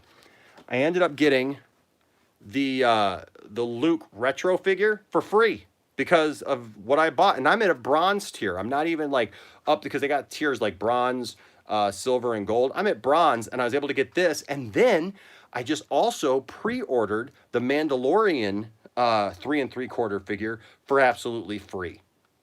So that's in the stores, because it's the vintage collection, it will cost you like $12.99, and so they have it, I think, for $13.99, I want to say, on their website. And then by the time there's like $7 shipping, it's like $20 or $21. But I got the Mandalorian for free. Now I'm gonna get Cara Dune. And she's I'm gonna have to pay probably $20 for her, but like I said, by the time it's said and done, it'll be okay. So, all right, here's episode 2. Now, episode 2 is kind of hidden behind the flag. Now, I got this last year about this time, and so because it's so big, it's you can see here, back here, there's episode 2, guys, back here. Yes, Caleb, prequel stuff, buddy. There's our good friends at Camino, right? So I'm wondering how they're going to play into the Mandalorian right there, folks. Something's going to play into there.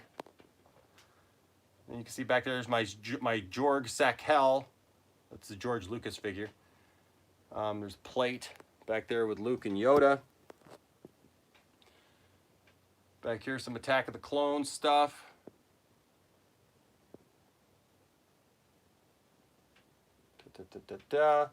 Here's here's 3PO. There they are getting married. 3 of these guys in a battle. There is no sand. There's no sand because he does not like sand. And then here is my Geonosian battle arena. I got this for $5, guys. It's awesome. I got it for $5. Pretty cool. So I love recreating the scenes, man, from the movie, right? So there you go. There's Mace Windu coming in, challenging him. Here's everybody. Here's the Nexu back there.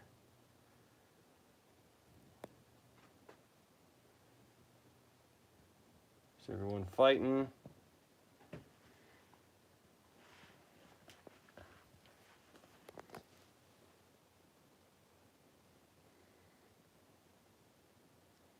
I got some more guys up over here. So that's episode 2. Now, episode 3. Oh, I forgot to show you guys this. This is the Dagobah playset from back in the day. It's the vintage right there. And of course, back here, Luke fighting Vader in the cave. All right, so here's episode 3 time. Right here, got a couple General Grievuses. Got this scene. Do it. Do it. Some guys looks like fell over back there. Oh well. Here's Yoda. Yoda teaching the younglings.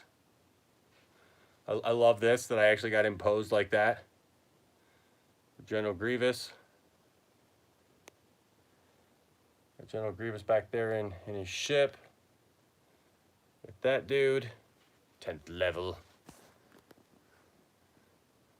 It's treason then. Come to get him. More clone troopers back there. And then, of course, you have turned her against me. You have done that yourself. And then, of course, that famous scene right there. So you got that. So that's episode 3. Now we got the Clone Wars cartoon figures right here. Dig that. I don't know if you guys can see that in the dark, but that's Yoda in his Christmas outfit there, in his Santa outfit. But here's the Clone Wars cartoons. Here's my little homage to Darth Maul. Bunch of Darth Maul figures there.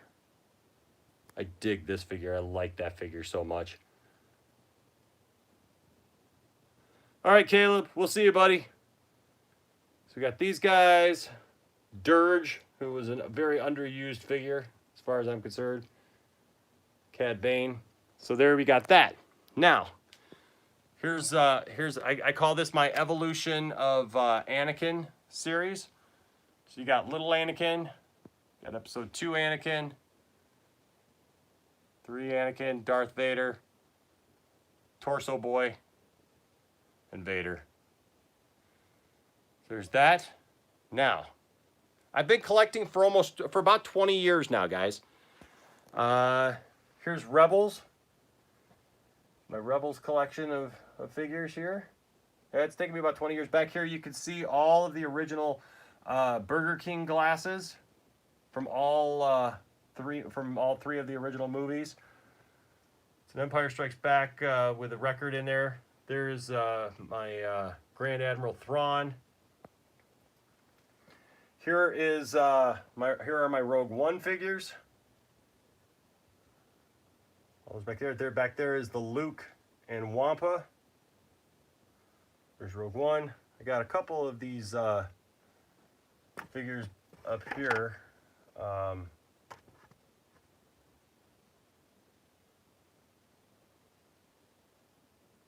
I'm sorry, Pam.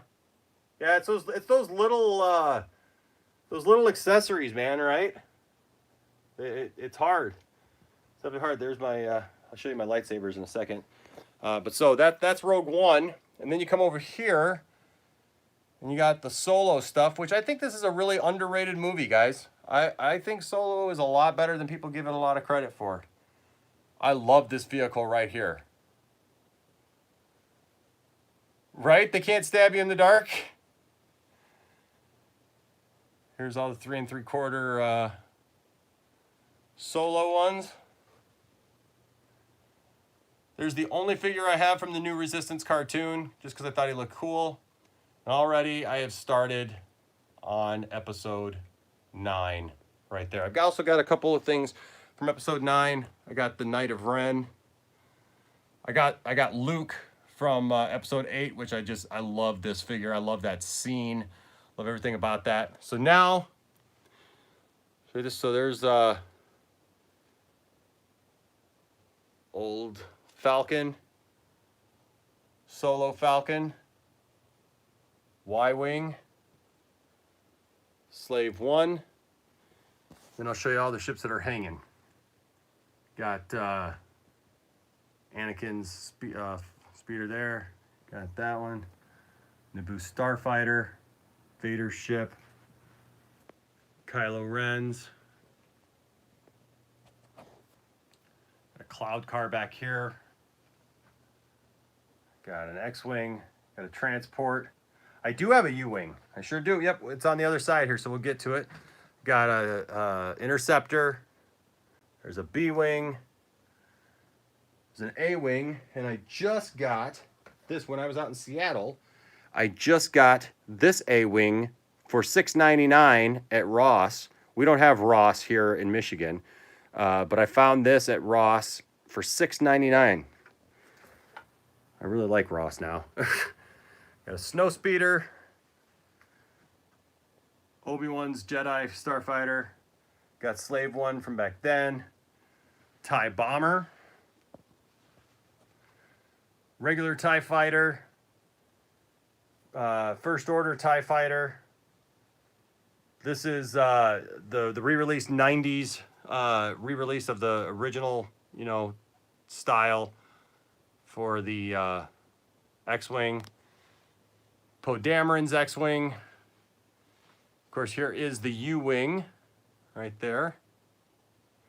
And then there's that ship. I can't remember what that one's called right off the top of my head, but it's like a blade type of deal. So that's all the ships except for, like I said, that one right there, the shuttle, and of course I got the carrying cases. I got the C-3PO, I got the Darth Vader there under that one, and then I got the gun under there. So let's see, from there's all my DC stuff, and then I'll show you the Black Series stuff. Here's all my DC stuff, guys. Big DC fan, as you guys all know. I got all these guys.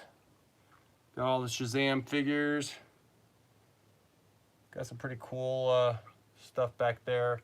Reign of the Supermen. Superpowers figures. All that stuff. Aquaman. We gave one of those away. Caleb got one of those. The Aquaman 2-pack. A couple of Build-A-Figures. A couple of Transformers there. All the guys from the CW series. I just picked up this, I did not have an Arrow, and I just picked up Arrow in Seattle while I was out there. Batman Beyond. A couple wrestlers here and there. Rick and Morty. Here's a bunch of stuff that I got to get to. I got to get put up. I got these guys. That guy fell. Of course, then I got Will Smith. Shazam.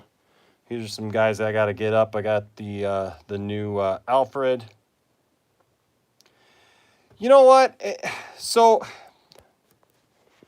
in the box, out of the box, right? So this is what I tell people. First of all, don't collect if you're trying to make money. Just don't. Because you're never going to get out what you put in. It just is what it is. You're never going to get out of your collection what you put in, because some things are going to go up, some things are going to go down, and at best you're going to get a wash. At worst, you're going to end up losing money. I mean, it just is. You got to collect the stuff that you love. The reason why I have this room, folks, is not because this is some huge investment in the future. It's stuff I love. It's stuff that I love seeing all the time. It's stuff that I love surrounding myself with, right? So that's why I collect, is because it's fun. It's what I do. Some people, they have other hobbies or whatever. They like going to sporting events. They like sports memorabilia, whatever. I like nerd memorabilia. This is my thing, right? So there's some things that I do keep in the box, and there's some things that I don't, right? So like these guys, I'll take out of the box. I just haven't got around to do it because obviously I need room. And so I got to figure out, like where I'm going to put some of these things. But I've got, for those of you who are looking forward to Crisis, I just picked up this guy, the Monitor. Digging that. If you guys have never read Injustice, there's a guy on YouTube here called the Comic Storian. If you've ever wanted to read comic book storylines, but you just didn't have the time or the money to go out and buy them, go to the Comic Storian page, and this guy does like mini dramas.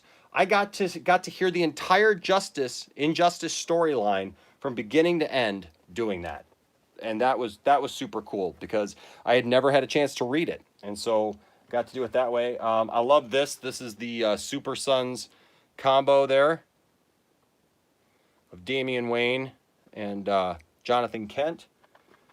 Let's see, what else do I got here? There's an original Batman over there. I've got all the Stranger Things figures are back here. Got the Joker, the 1989 Batman movie inspired figure, but I actually have the actual one up there. This is the Injustice Batman, and Superboy Prime, who was that's from Infinite Crisis, but he was also in Crisis on Infinite Earths. Now, here's a couple of things. So guys, we're going to be giving one of these away to one lucky winner here soon, along with that other flash that I was telling you guys about. So be looking for that, because we're going to give those away sometime soon. All right, so you guys can be looking for that. So now, couple of other things, and then I will show you the Black Series stuff, and then I'll actually show you Tiffany's custom Black Series figure that I made for her. We actually gave one away here on the channel when we hit 5,000 subscribers, because she likes going by the name Tifftastic, but she also goes by the name Grand Tiff Tarkin. And so I created a Grand Tiff Tarkin action figure Black Series with, can I give away an egg? If I could find one, and if I had a little baby Yoda that would help me go get it, that'd be awesome. I would definitely do that. So I made her a custom Grand Tiff Tarkin action figure, and it turned out so great.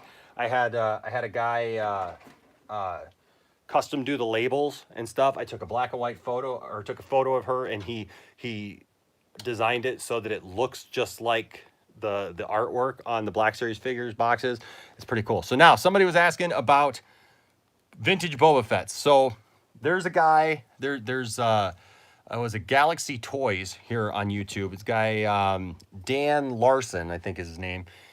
He has a thing called the Boba Set, where he's got like now over 400 Boba Fett figures, and that's really cool. What's up, Jeremy Harris? So that's really cool. I got inspired because he talked about like how he had his original Boba Fett when he was a kid, and that inspired him to start collecting. I still have my original Boba Fett, and so it inspired me. So now I will show you my own Boba Set as well. So here we are. That figure right there This one right here is my original Boba Fett from when I was a kid.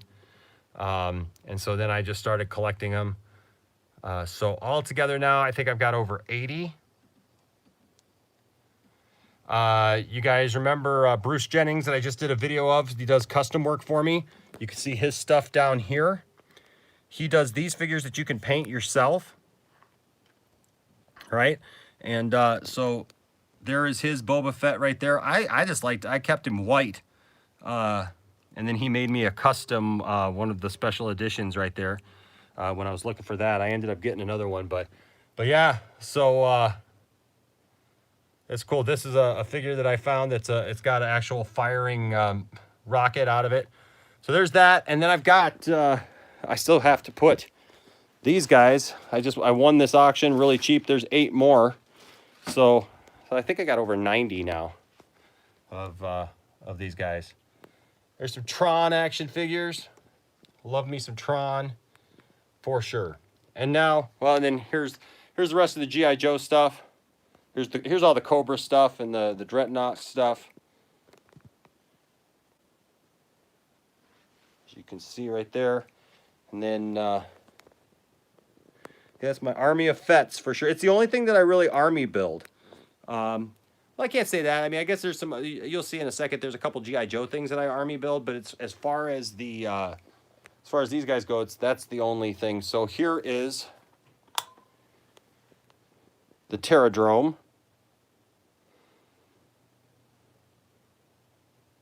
As you can see here, some Jaws stuff. Got some helicopters and stuff right there. This is what I do. This is my pastime right here. So you can see I army build some of these figures too, but the Fets are the only Star Wars thing that I do. So now here is the wall of Black Series figures, guys. There it is.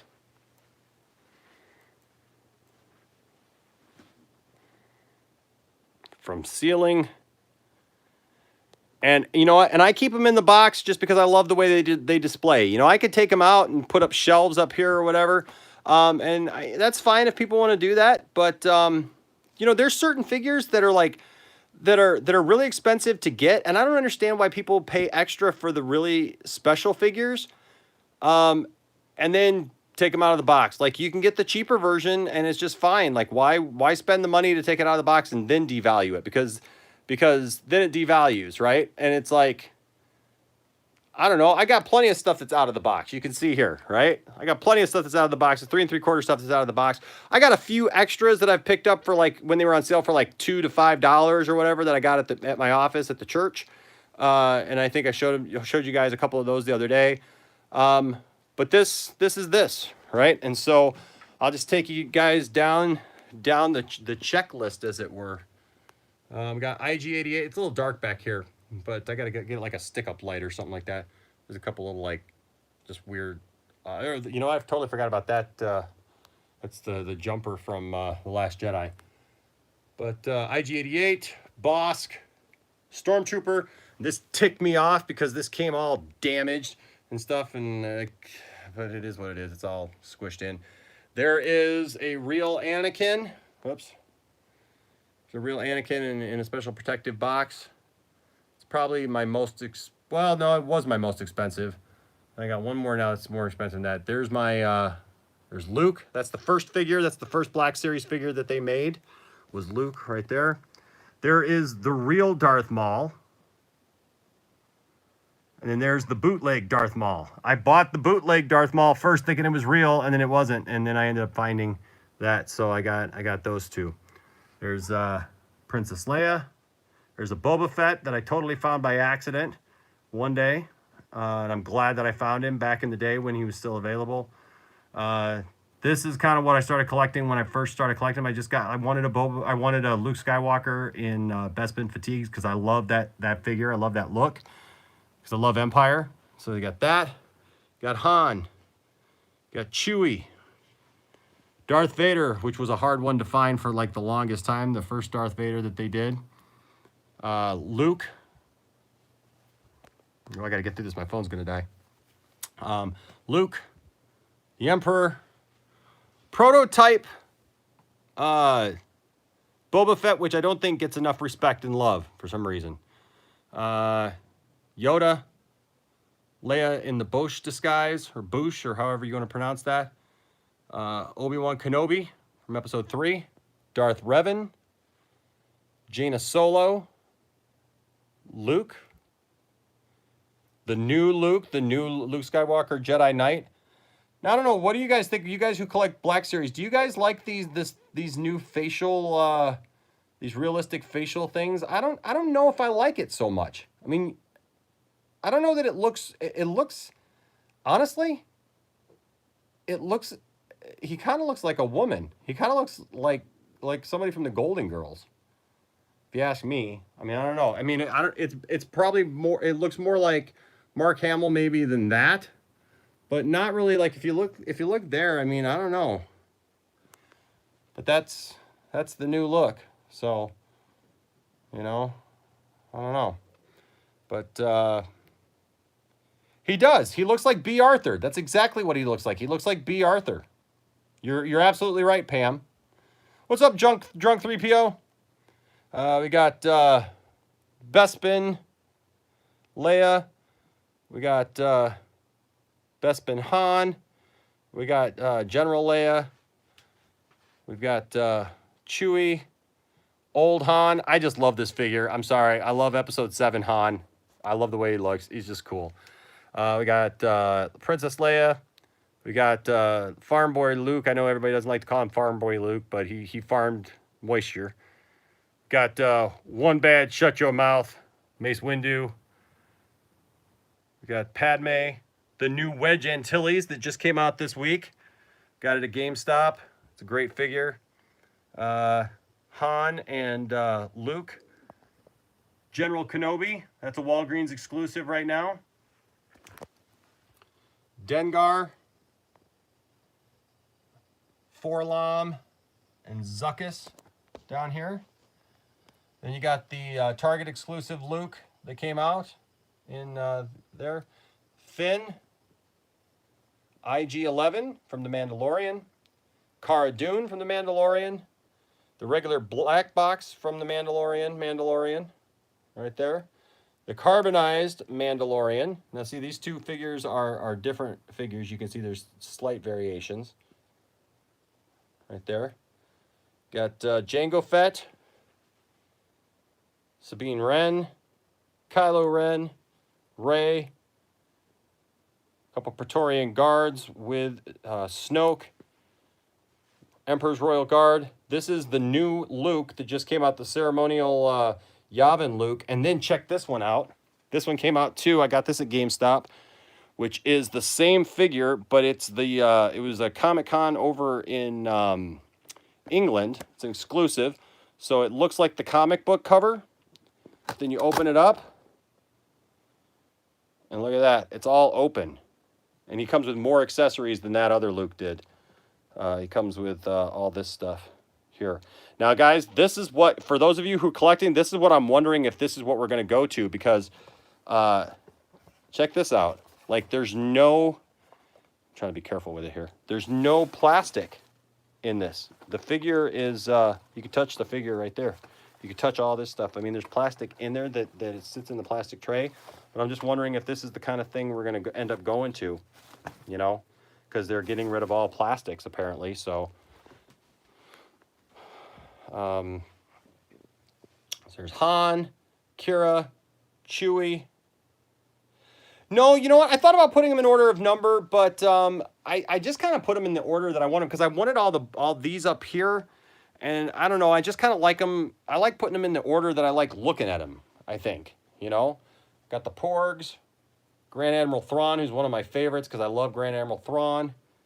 The brand new Force Ghost Yoda, of course, Obi-Wan, both of those. The Ghost Crew there. Ahsoka Tano, I love that figure. The Mimban Trooper, Admiral Piet, General Veers, Grand Moff Tarkin, Director Krennic, General Hux, Finn, the second sister. That's the carbonized version. Lando. Both versions of Captain Phasma. All three C-3POs. And back here, you can't really see it, but that's the new Janna figure. I don't know if you guys can't really see it. It's back there in the back corner. It's the Janna figure from episode 9. Woody Harrelson back there. It's the new, what's his name again? Cal Kestis from the new game. Jedi Fallen Order. Supreme Leader Kylo Ren. The new Rey. The most ridiculous figure ever. Constable Zuvio. Poe. Emperor's Wrath Vader. Princess Leia on Hoth. Another Kylo Ren. Rey. Jedi Training. Qui-Gon.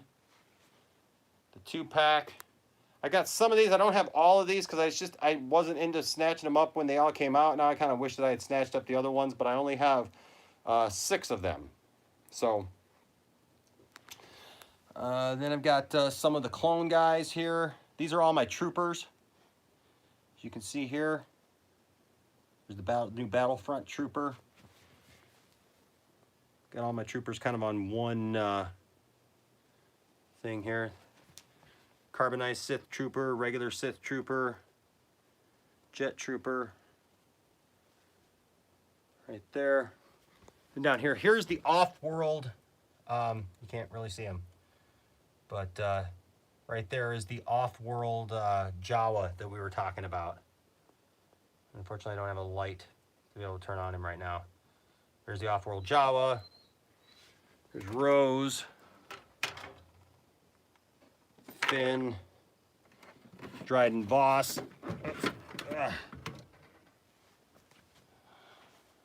Dryden Voss, everybody's favorite Admiral Haldo, that 2-pack, guys from Rogue One,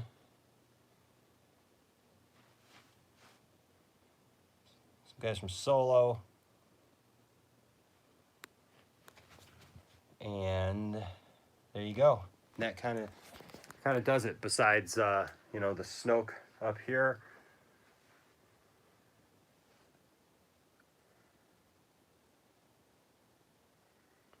And so there's that. So before, I don't, because I think I'm pretty much only missing like some of the clone troopers. So I don't have all the clone troopers. Oh, and I do have this. Got the San Diego Comic-Con vintage Boba Fett. Had to get that. Got a couple of the new figures from here. There's my lightsabers. I got 10 lightsabers all together. Got the double-bladed lightsaber up there. And before my phone dies, I'm just going to take you guys upstairs and show you the Grand Tiff Tarkin action figure, because that is one of my prized things. That one's Tiff's. I got to make one for myself, and then we gave one away at the channel. But very cool indeed. Real quickly, I'll just show you some of the stuff we got up here in our room. There's some shelves up here. A lot of this stuff is Tiff's. Some of it's mine. Most of this stuff is all Tiff's. There's her Murder of Porgs. Some WWE stuff up here. Gotham. Her superhero chicks. Her pop vinyls. She's got a Dexter figure back there. Some Rebels. Indiana Jones. Back to the Future. Terminator. Tell you what, she's a perfect woman, guys. Stranger Things. Here's her DC stuff.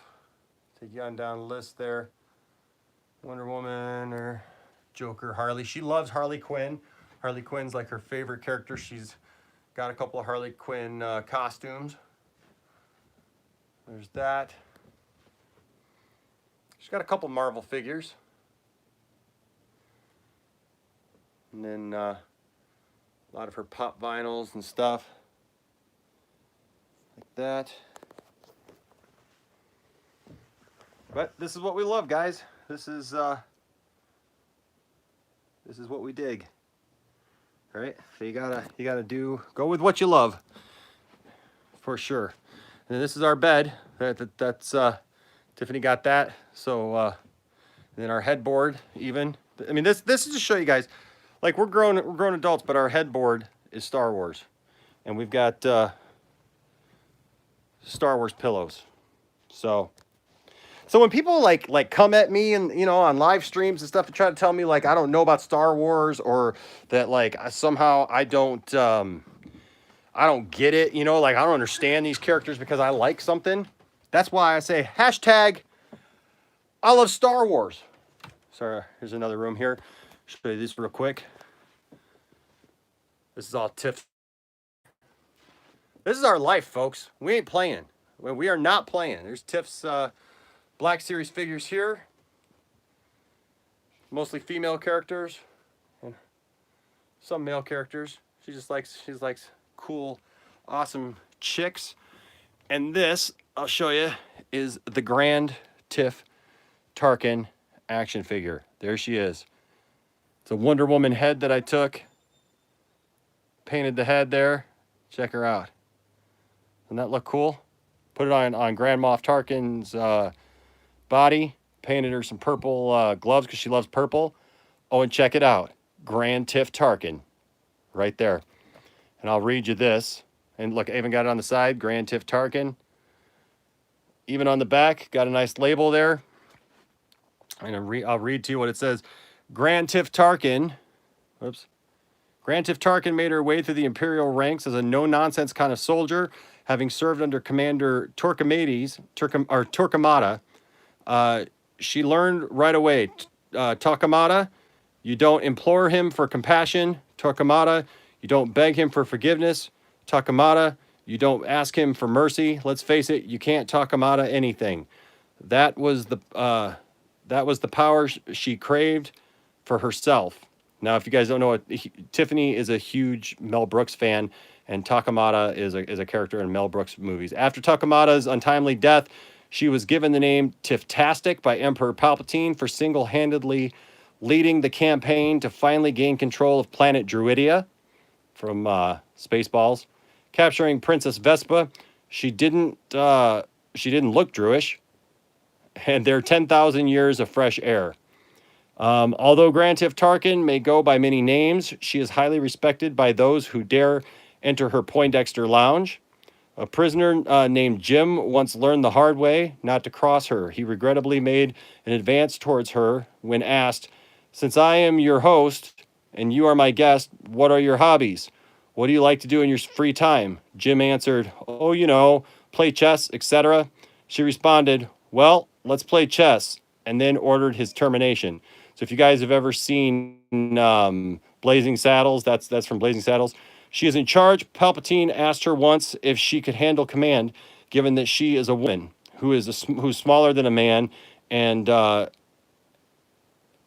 who is smaller than the men that she would lead. Her response, "Don't worry. In real life, I'm quite big." Palpatine, what do you want? What do you want to be? Grand Tiff Tarkin, king. Palpatine, but you're a woman. Why king? Tiff-tastic, because it's good to be the king. So those are all Mel Brooks references, but there you see, that's her own figure. I tried, I wanted to make a figure of me, but I can't seem to find a head that looks like me. So if you guys ever find a 6-inch scale figure that you think looks like me, let me know, because I'd like to put it on a Jango Fett head and make an Enosh Fett. All right. So there you go, guys. That's kind of the toys. And then I haven't even showed you the living room. The living room has a bunch of stuff as well. That's more pop culture stuff. But there's some Star Wars stuff in there too. Hold on just a second here. Hey, Tiff. Hey, I showed him everything. everything? Well, I showed him the room. I showed him all your stuff. Yep. And now I got to plug in for power. Yeah, I showed him your Grand Tiff Tarkin. That's where Grand Tiff Tarkin just lounges around. But It's the corner of the generous couch. It's comfy. right. My favorite. There's Freddie Mercury's. I kind of look like Sela. You know what? I could see that. I could see that. Since I've lost weight, it's been a little harder. Because like I did kind of have a Kevin Smith thing going on there for a while too. But here's a bunch of our Saturday Night Live pops. Tiffany's a huge Queen fan, and so she's got that. We've got a bill there. These are some fun things over here. So there's my Black Series TIE Fighter. That's the one Black Series thing I didn't show you guys. Black Series TIE Fighter. Because it's ginormous. Yeah, it's pretty big. There's some other stuff here. There's a Knight Rider stuff, Dukes of Hazzard. There's some Batmobiles. There's some Star Trek stuff. This is the only Star Trek stuff that I have. There's a few figures there, and the ship, the bridge, I got a whole the bridge stuff. And there's some play sets. They're not Legos, but they're that. And so then we've got some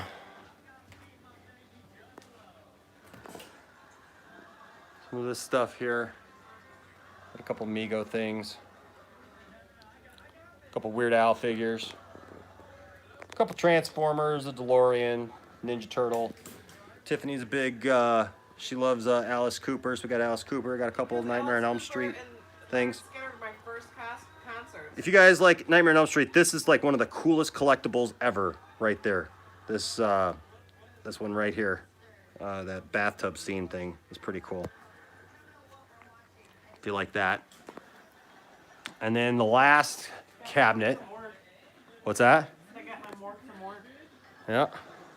We got a Star Wars touch lamp over here. I can show them how it works. It's a touch lamp. There you go. Then I got some Voltron stuff. Some more Tron stuff. A couple Family Guy figures. Space Ghost, Rocky, Ghostbusters, Smallville pops, a couple Flash pops. Here's the Indiana Jones stuff. I've never seen a Sela 6-inch figure though, so I don't know. 6-inch I haven't, but I've seen 3 3/4. Yeah, I've seen the 3 3/4 stuff. In fact, there may be a Sela in there, or Sela. Yeah. I don't know, maybe not. I don't see a Sela. Do we not have a Sela action figure? I don't think so. Huh. Maybe. I don't know. I don't know. But that is pretty much it. That's all I can think of right now. So now you guys kind of understand a little bit when we say, you know what, this is our life, right? This is we love Star Wars. Hashtag. I love Star Wars. That's right. Hashtag I love Star Wars. That's why we started the whole campaign to begin with, is just because I love Star Wars. And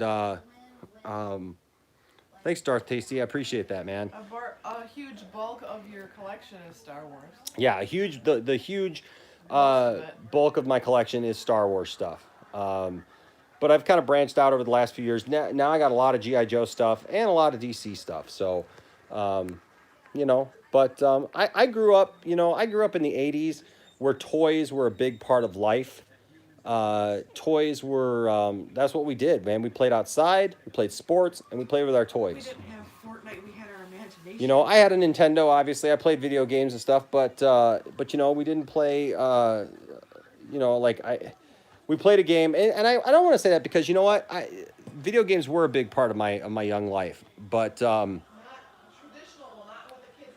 yeah, but it was all Nintendo stuff, my old original Nintendo, and I had a Sega Genesis and stuff like that, but yeah, so that's why, like, when, I just love it all, right? There you go. That's right. We made a lot of stuff work like that.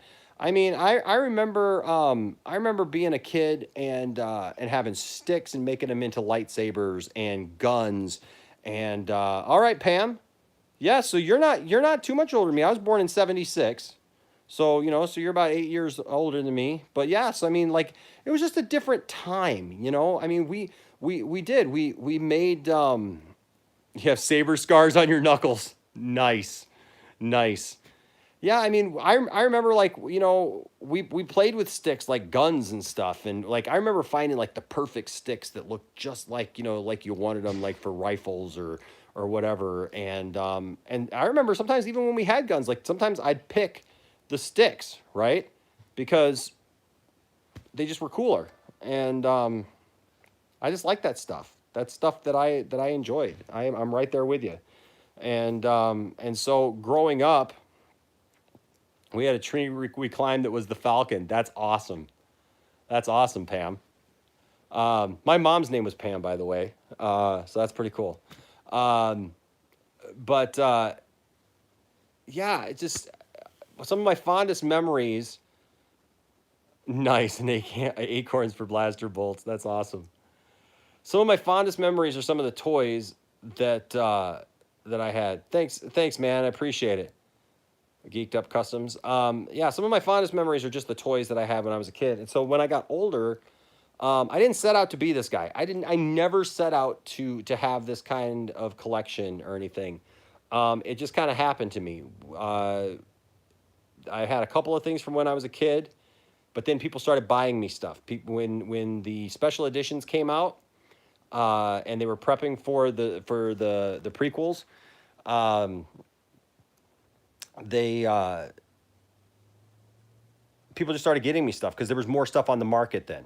And so I'd come home sometimes and there'd just be stuff in my living room, and I was just like, oh my gosh, you know. So Landon's mom, she was never like that. That was my first wife. It wasn't that she hated my stuff, but like I still had my GI Joes and some things from when I was a kid when we first got married, and she kind of wanted that stuff out of the house. She didn't want me to keep that stuff, and that was before I really collected anything. I wish now I hadn't sold any of that stuff, but I ended up selling it because she kind of wanted it out of the house. But then when I started collecting Star Wars stuff, she was pretty good about it, you know, because I just had a collection and stuff, and people started giving me stuff, you know, and so that was the thing, was like. But then once I started getting stuff, I then figured, well, if I'm gonna have stuff, I might as well have stuff that. All right, Eminem. I might as well have stuff that I'll like, and that's when I started buying my own stuff and started getting stuff that way, and so that's how this all started. That's how this whole collection thing started. Was just from that. Was then I started getting stuff here and there, and you wouldn't know it, but I'm extremely cheap, actually. And I love finding deals. I love going to swap meets and places like that, and vintage stores and antique stores, and I'll wheel and deal. I'll bargain, because I know what stuff is worth, you know. And oh, I'm so sorry, Darth Tasty. Oh man, that sucks. But yeah, I know what stuff is worth. And so, like, you know, like I've learned that art of the deal. Like, I'll even see stuff on eBay sometimes and just message people on eBay. And I've had people drop their prices on eBay and sell stuff to me because I know what I'm talking about, you know. I don't talk about a lot of stuff that I just don't know about, you know. So like that's kind of like when people come at me with the whole Star Wars thing, I know Star Wars. Like I've seriously invested a lot of my time of my life watching these movies, reading these books, reading these comics. I know the lore. I know the stories behind them, and I get, you know, what these things are. And so, you know, so when people try to tell me, well, that's not Star Wars. Well, you know what? A lot of it is. A lot of it is very much Star Wars. And there was just something the other day that caught my eye, and I can't remember what it is. I think I took a picture of it. It's on my phone somewhere, but if I go to look for it, it'll cut off the live stream. But it's like one of these sticking points that people like are talking about with the sequel trilogy, that they're like, you know, well, no, this can't be this way because, you know, this was never a part of Star Wars. And like, if you go back and you look, like, it was a part of Star Wars, you know. And I wish I could remember what it is. Like I said, I got a picture of it. I'll have to, for the next live stream, I'll have to pull it up, because I just realized it the other day, and I was just like, man, that's always been a part of Star Wars, but it's really it's like one of these sticking points that people have, right? For the sequel trilogy, where they act like it's not Star Wars, you know. And then I just think of things like, even like, you know, where people like complain a lot about how the sequel trilogy hasn't been planned out, you know. So you know, that the sequel trilogy hasn't been planned out the way that they wanted it, you know, that they would have liked to have been planned out. Would I have liked for them to have set up the whole thing beforehand? Yeah, it'd have been great. But you know, even the original trilogy wasn't planned out, guys. It wasn't planned out. They were changing things as they went along. That's why you had Luke and Leia as a possible romantic couple in Episode 4, and George hadn't even committed to the fact that they were brother and sister in Empire, and has them kiss and everything, and then you know, but then there's this whole series of events apparently that happens off screen between Han and Leia that we never see. And originally the line to Luke was supposed to be, Obi-Wan killed your father, not I killed your father, or I'm your father. So, you know, it's weird when you see like that kind of stuff, right? You know, and then even in Return of the Jedi, that's when they finally doubled down on the fact that yes, Leia was going to be Luke's sister. And then but then some of that stuff just doesn't make any sense then, even, because then Leia's like, you know, like, oh, I always knew and stuff, when he tells her, she's, you know, it's like, well, if you knew, then why'd you kiss him? You know, if you knew, like, why did you have these romantic, you know, things for your brother, you know, and stuff. And it's because it's a flawed movie, right? It's a flawed movie. George Lucas has continued over the years to like change his stories and change what was. First it was going to be 9 films, then it was 6. Then when he got the 6 films, that was it. And then, you know, and then he's got treatments for, you know, 3 more and whatever, you know. And that's the thing. It's like, so when everybody starts complaining about the sequel trilogy, like that oh, they didn't have it all planned out. Well, none of these have ever been planned out, right? I mean, like, I don't get that. I don't understand. I don't understand like why we expect all this stuff out of Disney and out of the sequels that was never there to begin with, you know, and feeling sorry for George Lucas all of a sudden. I mean, George Lucas,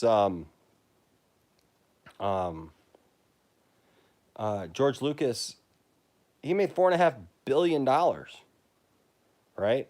I mean, like, yeah, and Empire was very controversial, Pam. You are so right. People do not understand that, of how controversial Empire was. Empire introduced things into the saga that were crazy stuff that, like, now we just take for granted, because now we have the luxury of looking back on it with 20/20 vision and saying how awesome it was. But at the time, people weren't just necessarily going with it. I mean, you were saying that Vader was Luke's dad. Well, that couldn't be, because you hadn't established that. And, you know, and then the thing is, like, the Emperor ends up being like a Sith Lord in the end and having Force powers. They never established that anywhere. He never said that anywhere. And that's the thing. It's like, just because something, you know, wasn't established just beforehand, you know, doesn't mean that it can't exist, right? You know, or that it can't happen. So I don't know how I got off on that, but, you know, it's just stuff that I see that you know, it's like, that's why I like.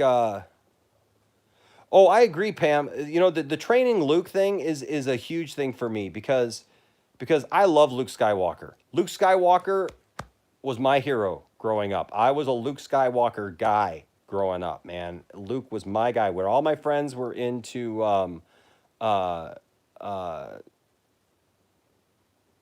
see, Pam, I felt the same way. See, I felt the exact same way. That's why I didn't understand why people didn't like The Last Jedi, because I walked out of The Last Jedi feeling that it was the best Star Wars movie that I had seen since Empire. And that's just honest talk.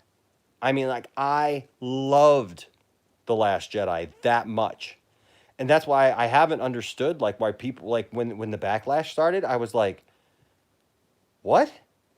Like, how don't you guys like this? I don't, you know, I don't know. And, like, I still talk to people, like, you know, and I respect their opinions. I respect their right. I respect everybody's right to not like it, but like I seriously, like, I get it. I mean, Luke becoming a hermit, Luke running away from his problems, that's what all of his masters did. All of his masters did it. When Obi-Wan failed, he went into seclusion and just watched Luke from afar and became a hermit. When Yoda failed, he went on to Dagobah. He went to Dagobah and became a hermit and ran away from his problems. When Luke had that moment where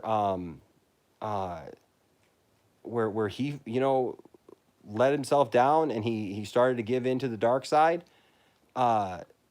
guess what? He ran away. He became a hermit, you know.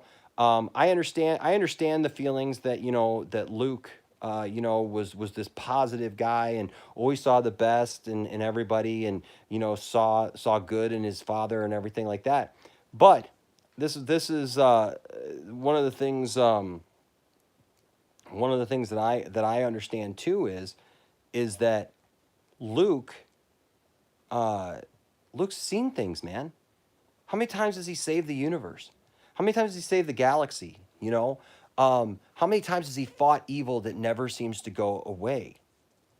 You know, like when you feel like you're banging your head up against the wall, that's what I saw when The Last Jedi showed him seeing this projection of what evil Ben was going to cause.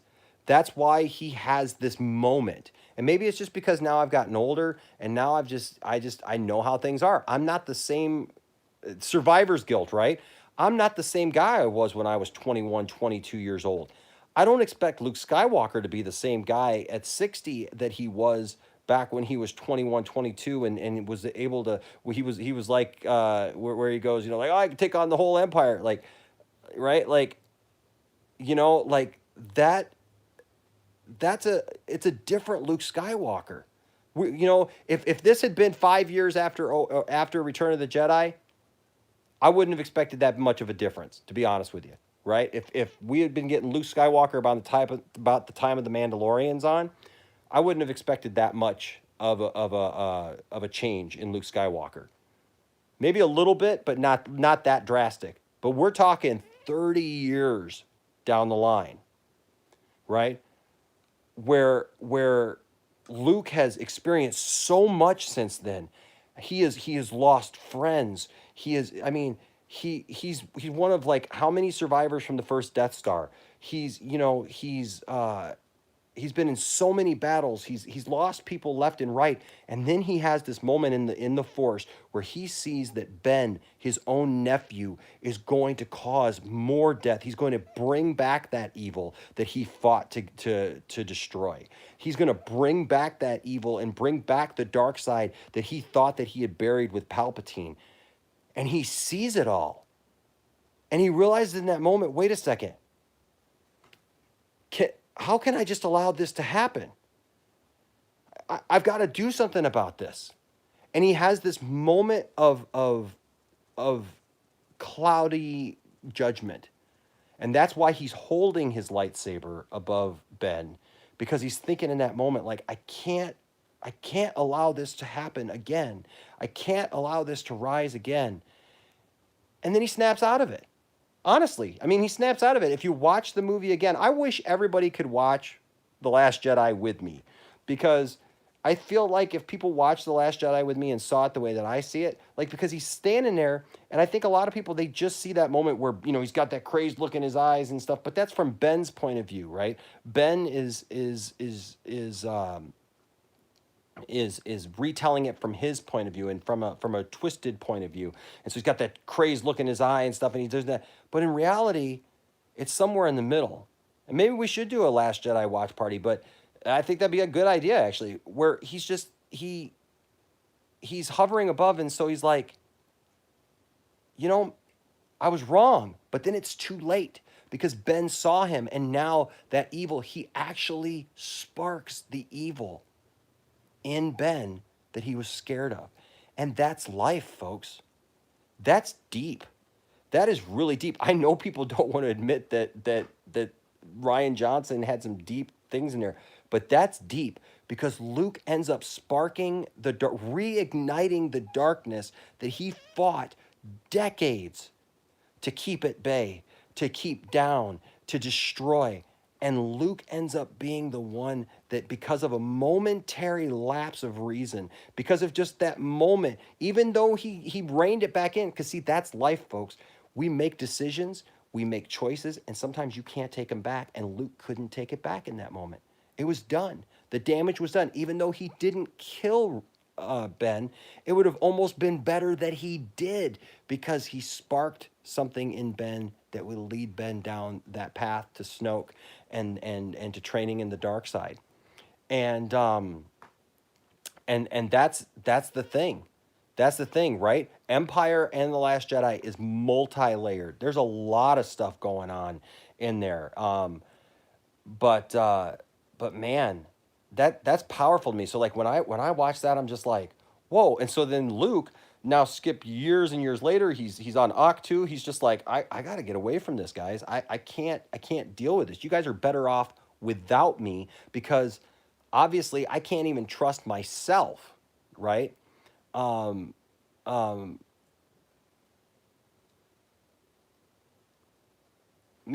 it might have been good. And I think I think we actually might get some more Luke flashbacks maybe in The Rise of Skywalker. Maybe we'll flesh out some of that stuff, which would be nice, because I agree. Some things, sometimes people have to see those things, But I think sometimes too, like people, they don't. I've noticed a lot lately when people watch movies that like they don't continue, like they're not continually paying attention. Like something will happen and it'll kind of take them out of it, and then they'll get mad about something, or they'll get frustrated about something, so then they don't watch it and they don't listen, right? And then by the time they come back, the important stuff is gone. The important stuff that they needed to see that goes with whatever it was they just saw, they missed. Yeah, so it's a deep thing. It really is. And then, and even, like even with Yoda in The Last Jedi, and I agree with that. Okay, I totally agree with that. The fact that we have not gotten Luke, Leia, and Han together in just at least one scene, yeah,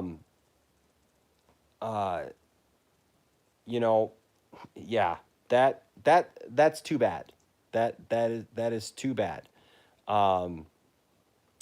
Because that would have been nice to see them in a scene. And I don't like necessarily the way that Han went out.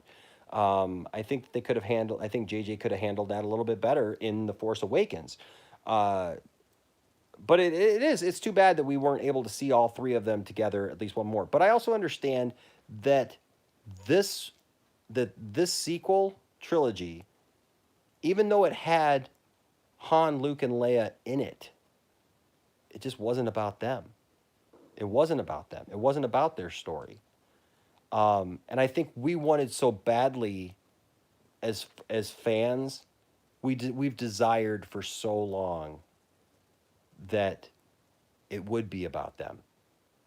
And I think that's fair, that we wanted it so badly to be about our heroes again, and that it just really wasn't. And so then I think that we get mad about one thing, and then it's easy to heap on other things, and it's easy to see things.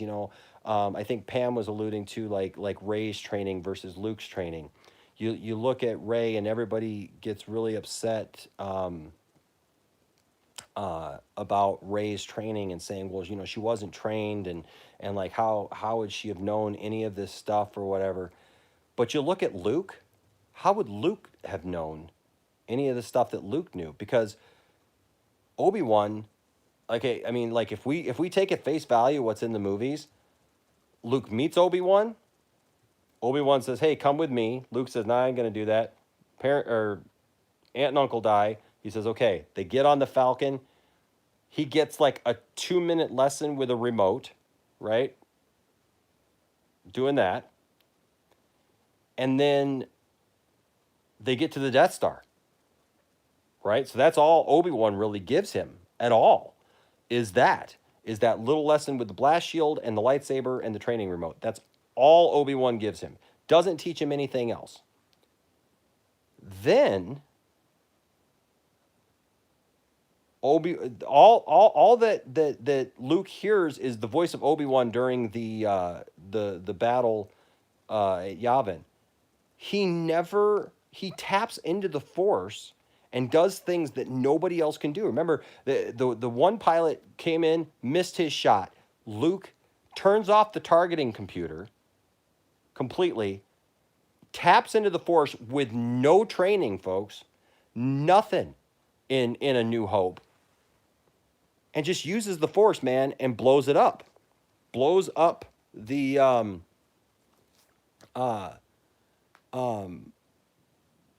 blows it up. Uses the Force. That right there is something that I think that if you had seen Rey do it, people would have complained about, right? Because no training. But Luke didn't have training. And then by the time we see Luke in Empire, a bunch of stuff has apparently happened off screen, but Luke didn't train with anybody. You know, Luke didn't go through any training. No, there was nobody to train him. So then the first time that it appears, Obi-Wan appears to him, is on Hoth, sends him to Yoda. He sits there in the swamps of Dagobah with Yoda. How long he's there, we really don't know, but it can't be more than a couple of weeks. I mean, and that's, to me, that's given it a lot because nobody ages there. There doesn't seem to be a relative progression of time that goes on there. And all that we see Luke doing is basically running through the jungle with Yoda on his back, doing some flips. But even then, he has not had enough training to even lift the X-Wing out of the water. He's not had enough training. He barely has enough training to put a couple of rocks on top of each other. He has no training he fails at the cave. I mean, Luke has a history of failing, actually. If you really think about it, think about this. Luke has a history of failing over and over and over again. Never really living up. What does Yoda say? Long have I watched this one. Always looking off to the future. Oh, always here and there. Never where he was. You know, where he is. Focused on what he's doing. That's Luke. He never lives up to his potential. Like, never. Not even I would say even in Return of the Jedi, because he doesn't defeat the Emperor. He gets his butt handed to him by the Emperor. You know? And so that's interesting. And so then just when Luke starts to get into some training, what's he do? He takes off because he's rebellious and he thinks he's got to go save his friends. And Vader, he's lucky that Vader just toys with him. He's lucky that Vader was his dad because Vader just toys with him. Otherwise, he would have totally slaughtered Luke. And then when Luke comes back like 3 years later, Luke says, okay, I'm here to complete my training. And Yoda says, nope, no more training. I literally watched, I saw a post by somebody this week that said that, like, Luke had all this extensive training compared to Rey, and I went, well, when?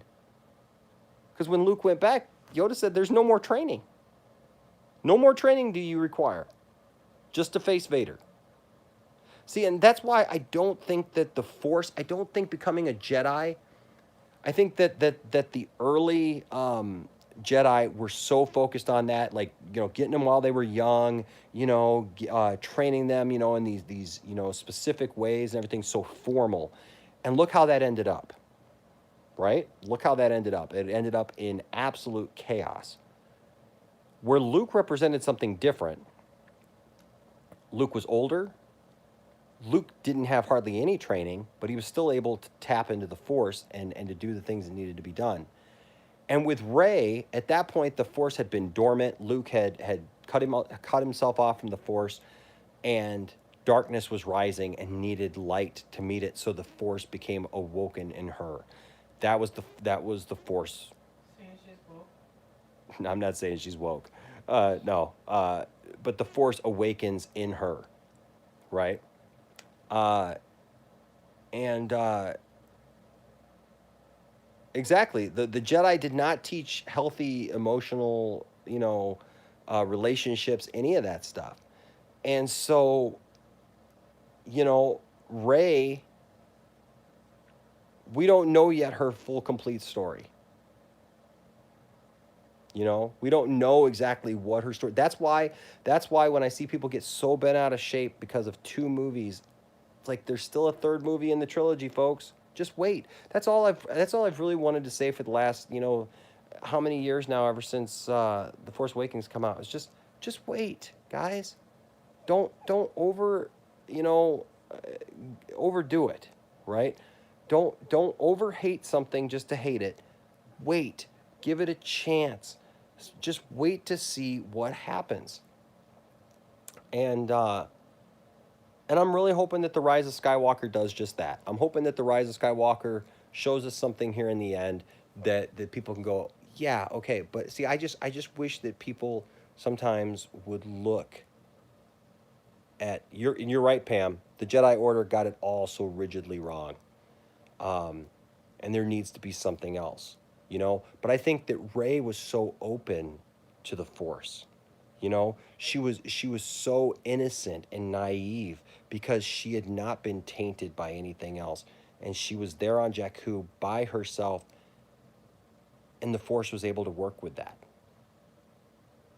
The Force was able to imprint itself into her and help her accomplish that. So, I don't know. Has this been story time with Enosh? I don't know. I don't know if I hope that I hope that you understand a little bit more why, like, I feel the way that I do, and I have the opinions that I have, and why I feel the way I do when I hear people hating on Star Wars, because I think people think that it's a lot, more rigid than it is. And what's funny is, what I think is funny is that a lot of the people nowadays complaining sound more like the Jedi who got it wrong of the past, and like that whole thing, instead of seeing it for what it is. What was the comment here? Darth Tasting Me says, you can come compare that to the Sith rule of 2 maybe as well. Luke was pretty much the last Jedi around as far as we knew at the time. Maybe it was his Force abilities stronger. Maybe it made his Force abilities stronger. Rule of 2. Maybe. And, and he cut himself off from the Force, so there was nobody. So what does that mean for Rey? Just saying. It's all good things to think about, and things aren't rarely as bad as we think that they are. And I can find the good in just about anything. I mean, like, I can watch Superman 4 and enjoy it to some point. I can watch Batman and Robin and enjoy it to some point. But I don't look at The Last Jedi as one of those movies. I look at The Last Jedi as a movie that's really underappreciated, that I really think that if people spent a little bit more time and looked under the surface of it, I look at Yoda. I know everybody was, talking about how silly Yoda was in The Last Jedi, and I remember people mocking it. Right? Yeah, Pam, the whole Force time travel thing. I was so dead against that, And then when I saw it in Rebels, I went, man, that works. That's deep. That's some deep stuff right there. That works. But back to Yoda. People just have absolutely mocked how Yoda was in. You're right, Caleb. It does. That's what it takes. A lot of it's, and George has admitted that. But people have absolutely mocked Yoda in The Last Jedi, saying he's acting so silly, so stupid. He's just giggling and cackling. Do we forget how Yoda acted when we first met him? What was Yoda doing? That was really Yoda's personality, guys. That was Yoda's personality right there. Like, acting silly, acting crazy. Like, even though he's this Jedi master, everybody, you got to remember, when Empire came out, everybody expected this Jedi master they had heard of, Yoda, right? That Thanks, Drunk 3PO. I appreciate it. Yeah, we're going to get off here in just a second. But everybody, you know, expected this great, huge Jedi Master, and it turns out to be this little green guy who's really silly and all that stuff. And Yoda has got a sense of humor, folks. You know, Yoda is silly, man. He's like he's like got his butt up in the air. He's into Luke's rations. He's telling him, you know, I'm not going to help you unless you give me the flashlight. He's fighting R2D2 for the flashlight, you know, hitting him with his cane. And Yoda acts a little silly. I mean, really, he's not that bad, and acts a little silly in The Last Jedi, basically just teasing Luke and saying, Luke, you've gotten way too serious in your old age, man. You need to chill out a little bit. You need to calm down a little bit. You've gotten way overly serious. Because then Luke is like, the Jedi text, the Jedi text. And he's like, look, it wasn't that important, Luke. It's about what's in here. What are you doing, right? So, you know, what are you doing, Luke? You're focused too much on these outward things instead of focused on heart, instead of focused on what got you here in the first place, Luke. And we do that, man. You know, there's certain things that get us to where we want to be, and then once we get there, we forget who we are. Is that so hard to think that Luke Skywalker could do? I don't think so. And you know what I think? Mark Hamill is I love Mark Hamill because Mark Hamill trolls people left and right. He messes with people left and right.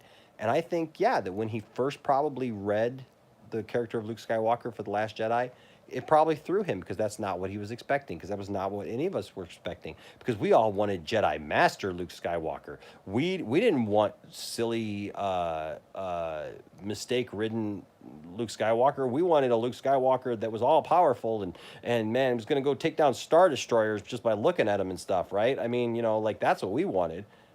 But I love how Luke says in the beginning of The Last Jedi, he says, what do you think I'm going to do? I think I'm going to go in there with a laser sword and just take down the whole First Order by myself?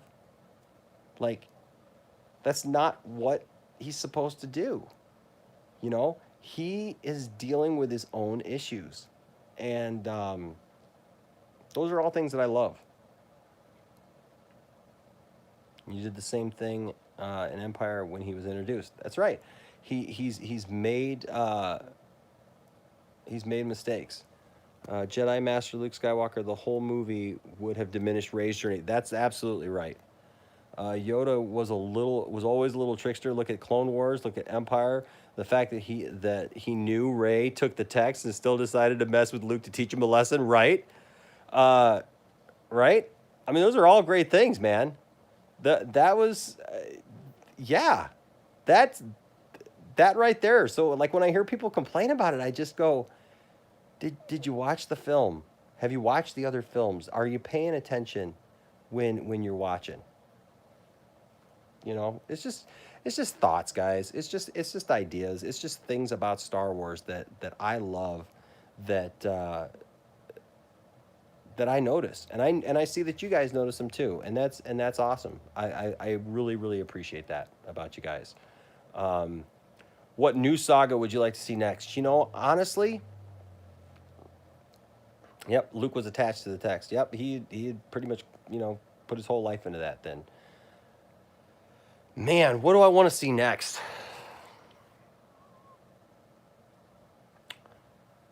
I honestly don't know. Like, where do you go from here, right? It's interesting. I'm ready for a fresh new set of characters. I didn't think I would have been, except for Rebels made me realize that I was. Because by the time Rebels went off the air, I had full investment in Rebels. When I first watched Rebels, I didn't care for Rebels at first right away. It took a minute for me to connect. And then once I connected, I went, yeah, I like this. I dig this. And I love those characters. And so it showed me that, you know what, I could have a whole new set of characters and be into them. I wouldn't mind seeing the formation of the Jedi and the Republic or whatever. My only problem with that is it's a prequel, and I'm kind of over prequels. You know, excuse me. That's my only concern. Nowadays, it seems like everything's going backwards. You know, Star Trek, it used to go forward, and now all of a sudden, Star Trek, everything's backwards. Everything's a prequel. Everything's back before the original series. I'm not saying I never want to see it, but that's not all I want to see. I want to see other things. You know,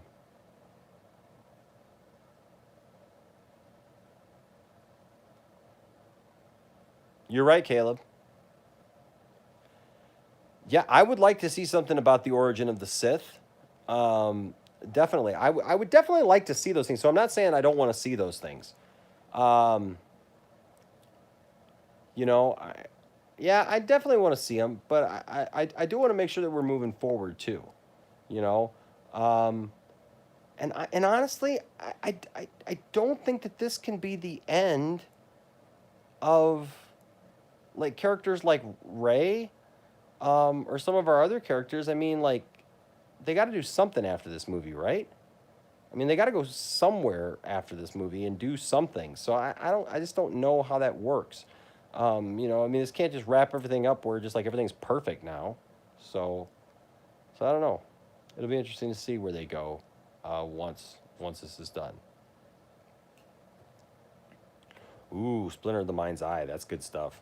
I like Splinter of the Mind's Eye. You know what I wouldn't even mind having them do? In some ways, finding the right people, casting, and maybe doing some movies that are set just after Return of the Jedi. I don't know, what would you guys think about that? You know, some of that stuff. The guy who plays Winter Soldier looks just like Mark Hamill. Man, if you got him, you know, and you get somebody, I don't know how you do that though. I don't know. That's just me kind of just talking, you know. Like, I really don't know what I want to see yet. I don't know what I'm interested in right now.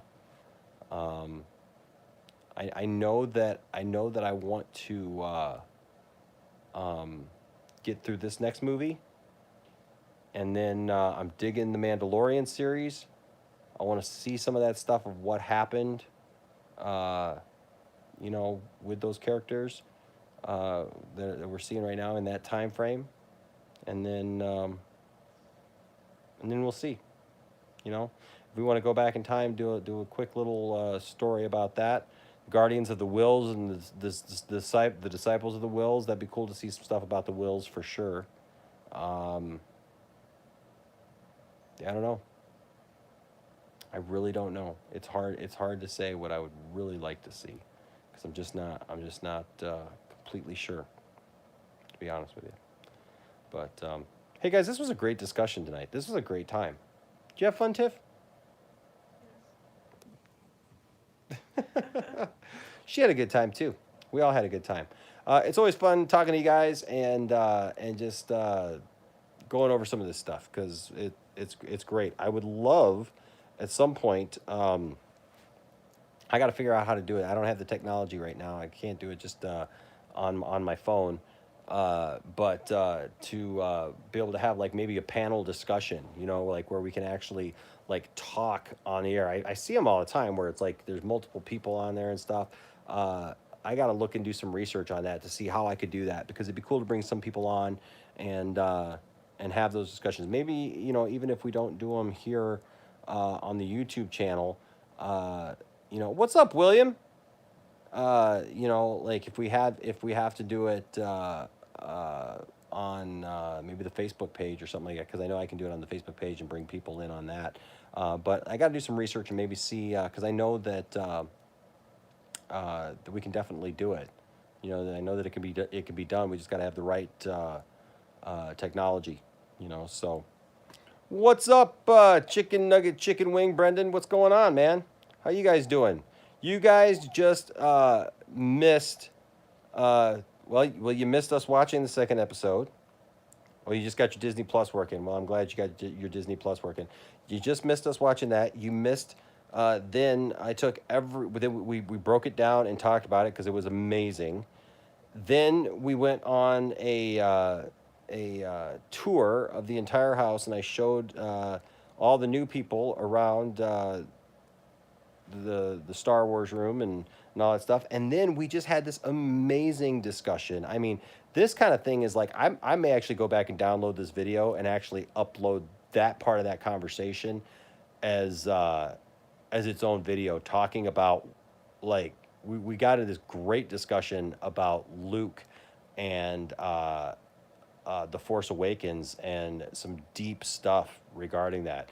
So if you guys weren't around for that, you guys should maybe go back and watch it, because that was we just finished it. We literally just finished that conversation, and we were just kind of moving on and getting ready to say goodnight. But man, it was a great thing that we just, really serious stuff, like really deep stuff, talking about The Last Jedi and how deep it really was and layered it was. And yeah, so it's always great. I've loved getting to know so many new people here on the channel in this last week or so. That's oh, Pam, there's lots of stuff there, right? Possession by Sith spirits, haunted temples, evil artifacts. I know, man. There's a Star Wars horror style movie would be cool. Oh my gosh. Yes, I'd love to see a Jedi Academy training thing as well. I think that'd be cool as well. One way or another, it'd be cool. But we shall see. I know this. We'll see it eventually. We'll see something, and there'll be Star Wars for a while. You should read Tales from Vader's Castle. It's a comic series that is exactly a horror anthology. Ooh. What's up, Wicked Steve? What's going on, man? Yeah, we are actually just about ready to sign off here and say goodnight. But yeah, guys, if you weren't here for the discussion that we just had a really cool discussion about The Last Jedi and Luke Skywalker as a character, and just some of the plot points and everything with Rey and everything that I think were really good. I really enjoyed that conversation that we were having. Aw, Brendan, I'm so sorry to hear that your grandma passed away. That especially makes me sad, because I was raised by my grandma, and my grandma is still alive. I'm thankful for that, but man, I am so sorry to hear that your grandma passed. But I'm glad that we got you a little bit of joy, man. Because hashtag I love Star Wars. That makes me very happy, man. I'm glad that you feel that way for sure. And my prayers are with you. My thoughts are with you. So I hope that things go better for you and your family. So sorry to hear that. But I'm glad that the hashtag I love Star Wars has been a good positive thing for you. Yeah, Pam, I'd love to hear your theory on why time travel through the Force works. Absolutely, I'd love to hear that. I hope that we get to see some of that stuff, man, in live action, right? Definitely. I definitely hope that we get to see just some of those answers, man, to some of those questions. All right, guys. Well, hey, I love you guys. Stay nerdy. Keep it real. Hey, William, you guys are about ready to embark on a journey into this second episode of The Mandalorian, which is phenomenal. Oh my gosh, raises so many new questions and new things that you're going to just absolutely love. But guys, have a great weekend. We got more videos coming up, for the weekend. So stay nerdy. Keep it right here.